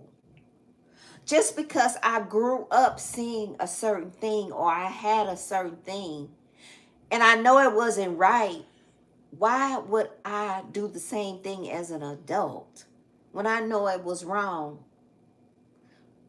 To have love. Why? I don't know. I think, she's grown up a certain kind of way. She's been brought up with certain expectations, and she's just like, I don't want to live beneath that. I mean, she kind of had to when she divorced Eric Williams, because he kind of gave her some pushback when they were going through their divorce. Mm-hmm. Remember, she was going through she was going through it, trying to get her money when she divorced Eric. So I don't know. Maybe she's just like, I need to maintain my lifestyle. Like, I never want to even go back to being this close from losing my lifestyle. So, But she is losing, and she doesn't realize it. yeah, she's going to probably fall a lot harder than she ever thought she would, even when she was going through her divorce with Eric. I hate to say that. I hope it doesn't happen. I hope she smartens up and she lawyers up and she protects her assets, because she had to rebuild after her divorce from Eric. And where is her tribe? She had to rebuild. Where is her tribe? Where is her friends? Where is her family? Where is her circle? Well, I'm sure her real friends are not on the show, obviously, but I know Well, we definitely know them women on the show ain't our friends. But here's this tea. So Simone from Girls That Legal, shout out to her YouTube channel. She's the attorney that broke the story, that spilled the tea initially. She has a mutual friend with Jennifer.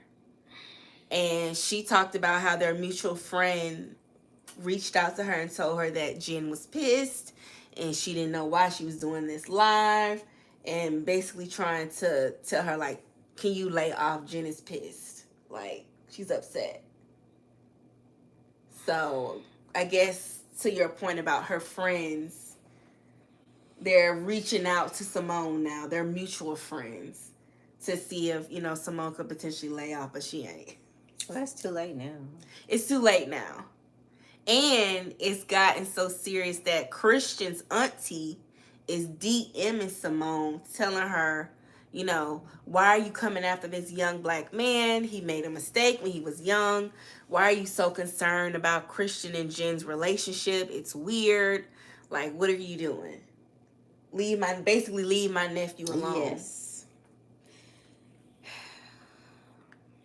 And why do we want to uphold this young man in wrong? If he wrong, he wrong. He need to get them people their money back. Yes. He know those people didn't know nothing about trading and investing. Get those young ladies their money back. Yes, and I'm quite sure that allegedly get them their money back. The people that got caught up in this had no idea what it was like. They just saw a flashy guy and thought he knew what he was talking about. And wanted fast money.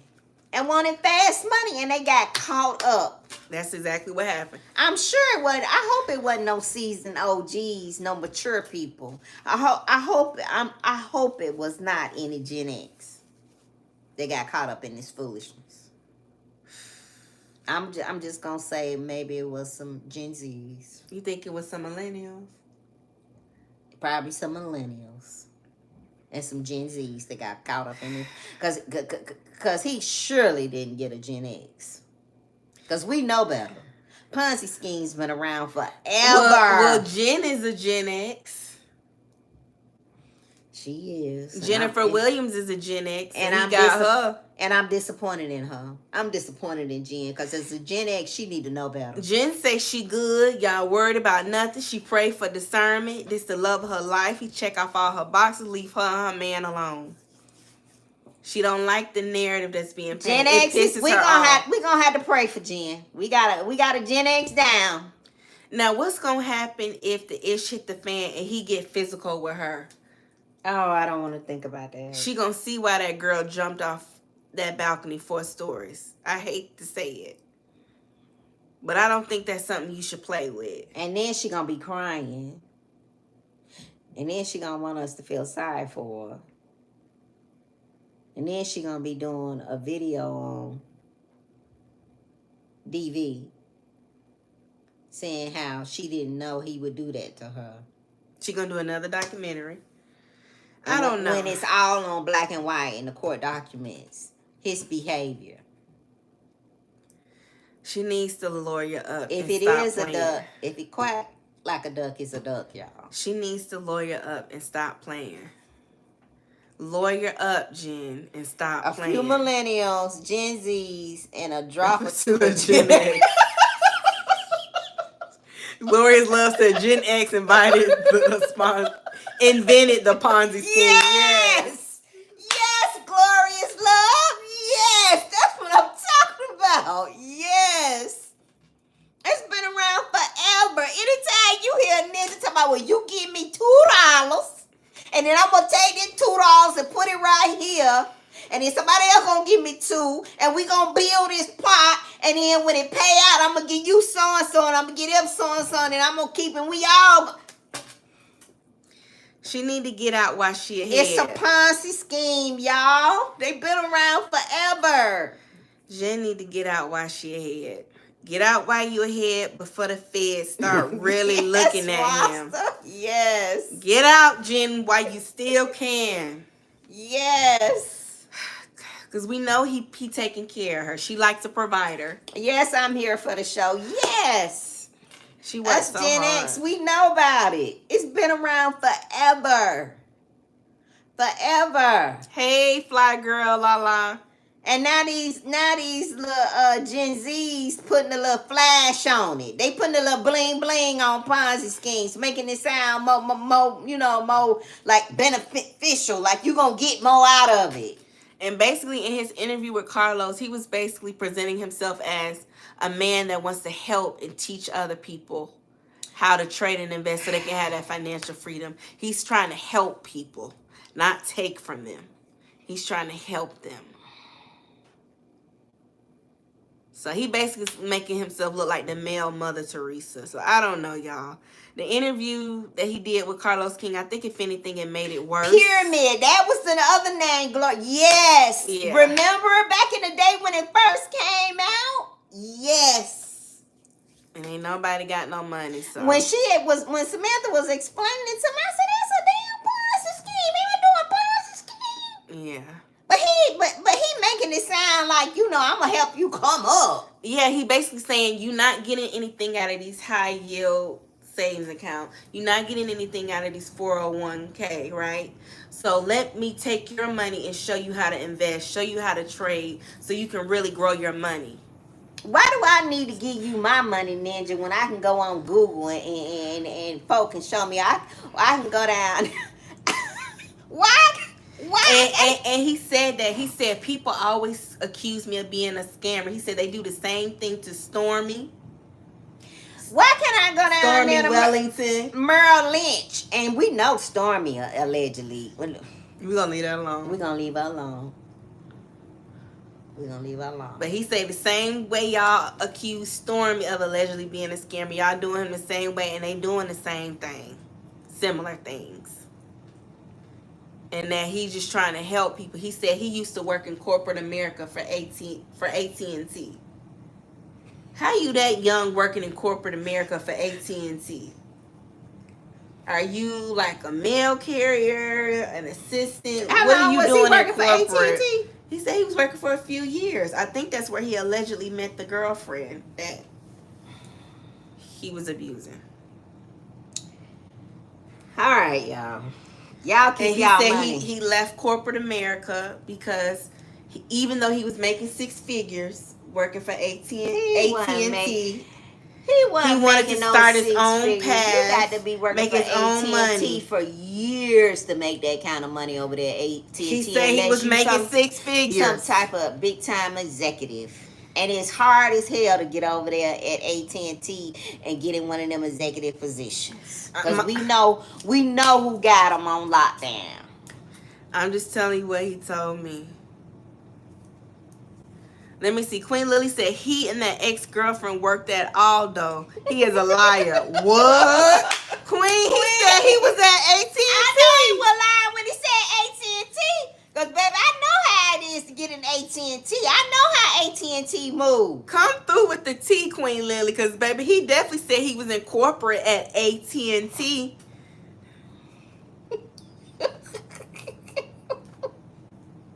Just lying. Just lying. He said he was making 6 figures, but he left that job because he Come on, y'all he know. wanted to work for Y'all know how himself. it He is was to get tired. an AT&T. And Carlos is good friends with Jennifer, so he didn't ask none of the questions that we wanted the answers to. He didn't press him at all. Yeah, AT&T booth at the mall, right? Exactly. Not down at the corporate office, because it's hell to get down there. Yes. Yes. Sanders RN23 said, I need the timeline. How did he do all this corporate America and spend 7 He years in jail? lying. Plus, he has a degree in fashion, red flag, and had time to make 3 kids. And he 31. He 31. He also said when he was in prison, he was a model prisoner. He obtained a plethora of certifications during his incarceration. Now he may have. He said that he worked with the chaplain, among other prison personnel, to help encourage and uplift and motivate the other prisoners. And he said when he was in prison, he was just focusing on bettering himself. He didn't want to. He wanted to make use of his time and really grow and really become the model citizen that he knew he could become while incarcerated. So he said a lot of his information, the things that he's accomplished, was during his incarceration. That's what he said in the interview. Didn't AT&T used to be Bell South, y'all? Any of my Gen X know? Didn't AT&T used to be Bell South here in Georgia? What was Bell South down there on Peachtree, down at the Peachtree downtown? In that building, it used to be Bell South. Anybody know? Anybody been in Atlanta that long? I think it was Bell South. Yeah, they saying Bell South. Any of my Gen X know? I think it was Bell South. Used to be downtown in the building where the model train run through. What was the name? What's the name of that station, y'all, down there off of West Peachtree? The West Peachtree Center. Peachtree Center Station. It's on West Peachtree. Peachtree Center Mall. Yeah. Let me see. SC Diva 803 said he's a big liar. I hope she don't marry him. Queen Lily said, I'm telling you, all those shoe stores, it was not 6 figures. I worked at AT&T years ago before it was AT&T. I was in the mailroom. Okay. That's just what he said, y'all. Thank you for clarifying and clearing things up for us, y'all. We appreciate it. I'm just telling y'all what the man said in the interview. Just lying. He said he was in there, motivating people, inspiring people, and really, bettering himself and really becoming the best version of himself. He said he's been in therapy. Therapy is very important to him. Him and Jen have been in premarital counseling. And they're just focused on being the best that they can be and growing and living a prosperous, wonderful life.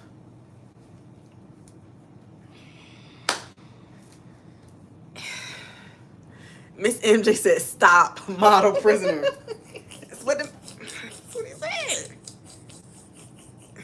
That's what he said. Yes. He got out early, and because he was such a model prisoner, he got out a little bit earlier for good behavior. Okay, Bell. It was Bell South. Okay. I'm here for the show said, not the prison ministry. Yes, ma'am. He was a model prisoner. He was making an impact. Okay? And being a positive force. And so I mean, hey. All right. He say, I gotta clean up. But I'm messed up. I'm starting my life over again. Okay? All right. Bell South. Okay. Yeah. Okay. Queen Lily said he was a young, pretty face behind bars. He was bending allegedly. Well, he said he got stabbed multiple times while incarcerated allegedly. He was, in a gang. It was a gang war. allegedly. So he's been through it. Yeah.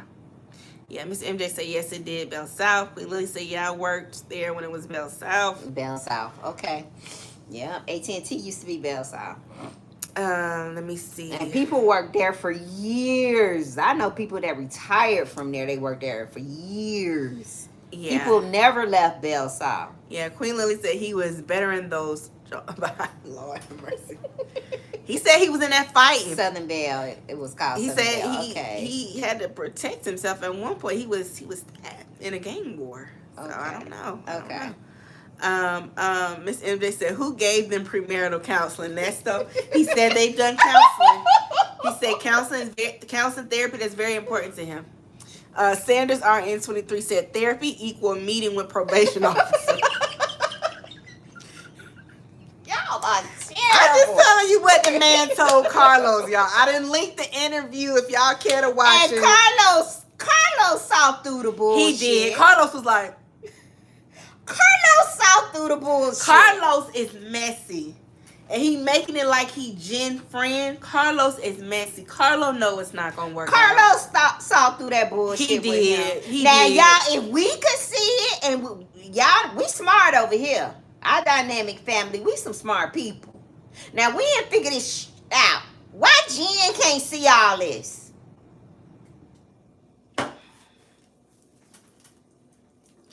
Y'all, we so smart. We can help some people out. Jen should have came and talked to us first. I just think that, and then meaning us, y'all and us. And then check this out, y'all. Carlos told a story how he went out on a double date with Jen and Christian, her current fiance. Really? They went out on a double date, him and his partner, Jen and Christian. And that's when he first met Christian. And he said that Jen got up to go to the restroom and he got up with her. And he said that when she went to the restroom and she came out, he was waiting on her, right? Mm-hmm. Christian and his man was still at the table, his African. And he asked Jen, he said, "Are you good? He said, "Okay, bitch, it's just me and you. Are you good?" And she said, "Yeah, I'm fine." He said, "Are you good? Like, is everything okay? Is everything on the up and up with this guy? Are you good?" And she said, she told him, "Yeah, I'm good." So when he told that story, that made me think that he also knew something wasn't right. That was his initial thought. But because he sees that this is quote unquote everything that Jen prayed for, he doesn't want to burst her bubble. And the streets been talking. And he doesn't want to risk losing his friendship with her. You know, he love all the reality TV show girls. Let him tell. He love them all. But he knows some BS. But I don't think he wants to piss Jen off because he knows how much she wants this relationship. So he's going along with it. Jen need to go get her a hobby and leave that young man alone. And you don't get me wrong, Jen is a beautiful woman. She's classy, but she really don't have no talent. She's boring and she's dry.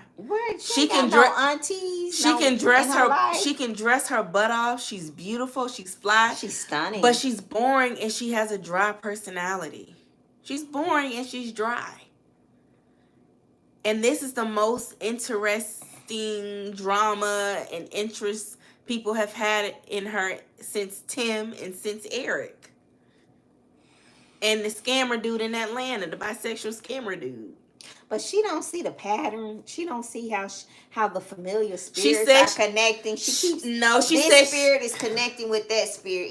Each of those spirits are on her, and they keep just introducing connection. She said she's learned her lesson, and she's not going through what she went through the last time. She's learned her lesson now.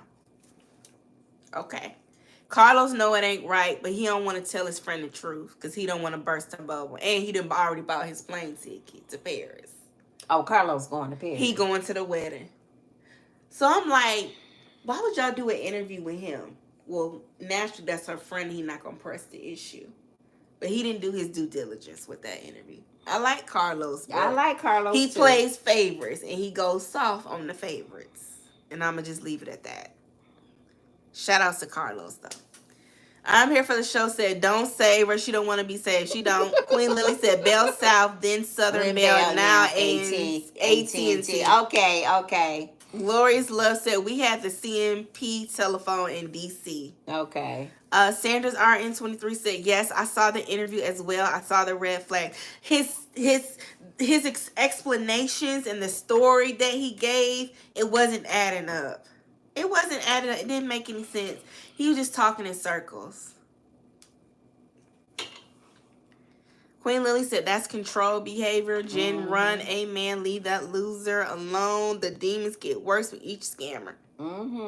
Familiar spirits. Gloria's Love said, when Jen got with Tim Norman, it told me everything about her. I mean, not even a looker. Queen Lily said, he has a warrant, so he's going to Paris. He can't go to Paris. He filed a motion to ask the court to grant him permission to go to Paris to get married because he violated his probation. Because, you know, Jen has been posting pictures, and he has 2 of them traveling outside of Georgia and internationally. So he might not be able to make it to his own wedding in Paris if he doesn't get approved from his PO. Yeah. So that's what he's doing now. He filed the motion so that he could get permission to go to Paris to get married. So we'll see if he gets the permission or not. Y'all, the wedding is literally next month. It's less than a month away. So he needs to know the clock is ticking. So we got the Nesto trial, and then we got this wedding. So y'all, we're gonna be busy this season. We're gonna be busy this fall. Yes, lessons in love. Because he needs to know sooner rather than later if he can go to Paris or not. The math is not math, and no, it's not. No. Miss Ember said Chris shot a crazy look at Carlos when he said he was going to the wedding. Philly John said his math was not math, and no, it wasn't. Queen Lily said when you have a warrant, they will not give him permission. He's dumb. Miss Ember said, are French weddings by American citizens recognized here in the States? That's a good question. I know they'll probably have to get their license here. I guess how do they handle destination weddings? Don't you have to get your marriage license here? I don't know. Queen Lily said that warrant is God's way of saving Jenia. That's probably her mama trying to save her. From the other side. Yeah. It's probably her mama trying to step in and protect her baby girl. Because I don't know. And even Simone said, because she did another video, Simone was like, and Pam was like, just look at the documents, Jen. Just look at the documents. That's what I'm saying. Read through the transcripts of his trial. It's public records. Just reading those documents would be enough to say, ooh, let me leave him alone. Yeah. Ooh. Simone and Pam, y'all, they read through the transcripts. Y'all check out their channel. I mean, I don't know if Jen intentionally don't want to read through the transcript because she's afraid to face the reality. Or she doesn't want to be embarrassed. I don't know what it is. She don't want to be alone. I'm telling you, it boils down to. But it's right there in your face. Wanting a man, and by any means necessary. I mean, it's criminal and civil, like Sonya would say. It ain't just civil. Okay. She don't want to be a man when she just needs. She's safer off just getting her hobby. Just get you a hobby, Jen. Get into yourself. Do you. Do you. God ain't got nothing to do with this foolishness. Nothing. She needs to get out now. She's worked too hard to rebuild her life. Get out now, Jen. Yes, Natasha. Yes. Because he don't have the money to pay all them people back. So it's a high probability that the feds are coming. They gonna come. And they taking everything that man bought. He didn't already set up here and talked about how he bought her that AP. So they coming for that AP that she was wearing on that interview. And on jewelry and the clothes. And how much jewelry and luxury and clothes and purses can you carry and can you have? How much can one person have? And when did we get so in society that having luxury items validates us? You know what? I just think What happened to character and morals and values? You know, I think that's how how many people demonstrate their significance, their importance. And it also makes people feel better about themselves when they see other people who are jealous of them and what they have. And I think, too, especially as people of color, as black people, you know, because we have gone through so much historically, sometimes us having material possessions makes us feel like we've arrived, like we finally matter, like we're finally human, like we finally are important, that we finally have some level of significance because we're constantly being told that our lives don't matter and that we aren't significant. I think it's something going on a much deeper level psychologically. And that's having the material things is saying I am somebody. I'm important. I have something. And you see me with you these see me. things. I am successful. This is how you can measure my level of success.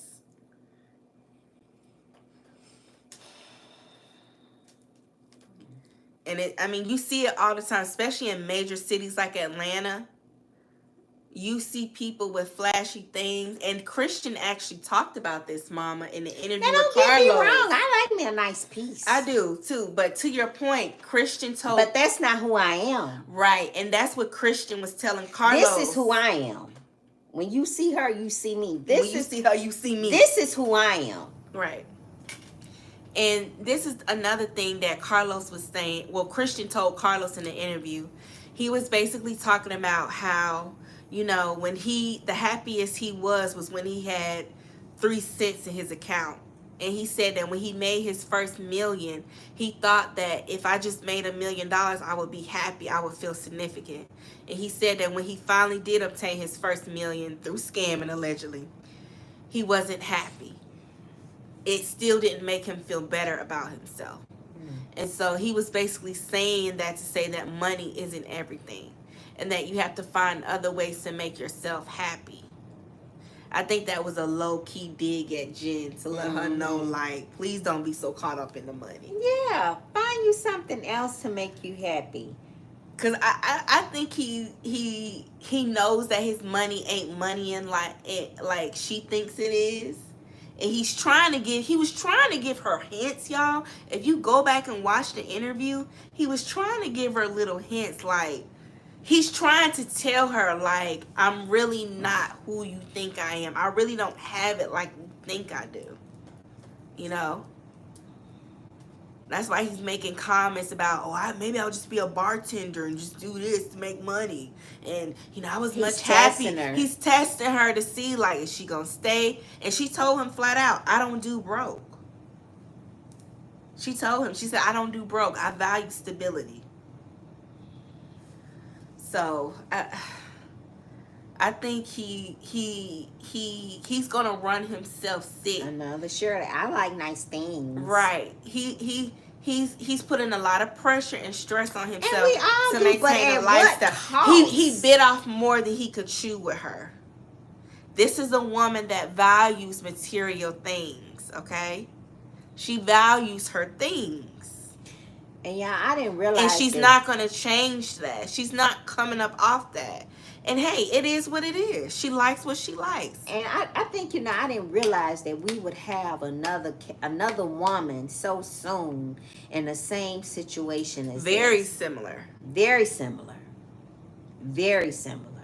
And where's his children at? He told Carlos that he don't post his kids on the internet. Okay, that's cool. That's fine. But even on the show, and I respect that. I respect that. But even on Basketball Wives, he don't really say much about his babies. How is that dynamic going to work? And somebody said, is she ready to be a the child stepmama? support order to come out? Yeah. He got 3? He got 3 children. How is that going to work dealing with the baby mama? She gonna be a 50-year-old running around with little kids. Jen ain't trying to do that. That ain't Jen's style. She do good to run after her dogs. She ain't finna run after no little kids messing up her Hermes China set. She not finna do that. All right, y'all. We've been on here with y'all for 3 hours. Oh my goodness, this was a good show, y'all. This was a good show. But so yeah, we're adding Jen and Christian into our Lesson in Love season 2, because we buckling up for the ride to see how this is gonna play out. Because this is a lot. This is a lot, and I think that I can only imagine how overwhelmed Jen feels. Yeah. I can only imagine, because it's about to get real. If she don't get out now, it's about to get real in the field. And I really hate that for her, because she's been through so much already. She needs to leave him alone. Yeah, she needs to find a hobby. Find something else to make you happy. Go put your feet down in the sand. Because this young man got a lot going on. Let me see. Everybody saying, right, Sammy, that was deep. We are materialistic, so true. Glorious Love said, listen, just be real. Jen is not getting any younger. Her value to men may diminish. She can't have kids for them. Her looks are going to fade. What does she have after that? Yeah. She gonna have to figure something else out, Glorious Love. She gonna have to figure something out. I get it, she's getting older. I know the whole sexual market value that they push on us as women. I understand that. I hear you. But she gonna have to find something else. And I know she talked about how she understands that in life you have to compromise. Women getting older and they value go down. You know, that applies to men too. It do. We was laughing about that today. What you say about the men when they get older, what they have to do? Slap it, pat it, shake it, talk to it. So their value goes down a lot. It's not just us mature women. And my value, as a matter of fact, I think my value stay up compared to theirs. All they got to do to get themselves together. So y'all heard my mama. All right, y'all. Y'all have a great night. This was a great show. We went on. We went in tonight. So we hope you guys enjoyed the show. Thank you so much if you made it to the end and you're watching the replay. Thank you so much for everybody that's watching it live. Let's see. I'll read the last few comments. We're gonna leave. You're welcome, Queen Lily. Miss MJ said, tell the part what he said about the dog and how he tried to connect it to how she relates to his children. Oh, he said that he thinks that Jen is gonna be a good mom because of how nurturing she is with her dogs. So she thinks she's gonna be a good stepmama to his kids. And they have talked about potentially having their own biological children. Fur babies, but I don't know that. I get it. Yeah.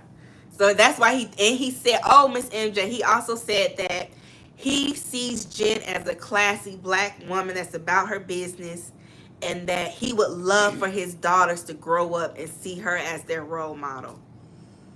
He said that as well. He thinks she would be a great role model for his daughters. Let me see. I'm here for the show is laughing at you. All things Joy says is a declining asset. Gloria, so yes, Gloria, so please hit the like button before you leave. Like. Let me see. Natasha said these men already have ready-made kids. Have a great night, y'all. Have a great night. We're gonna see y'all later. Please hit the like button. Please follow us on Facebook if you haven't already.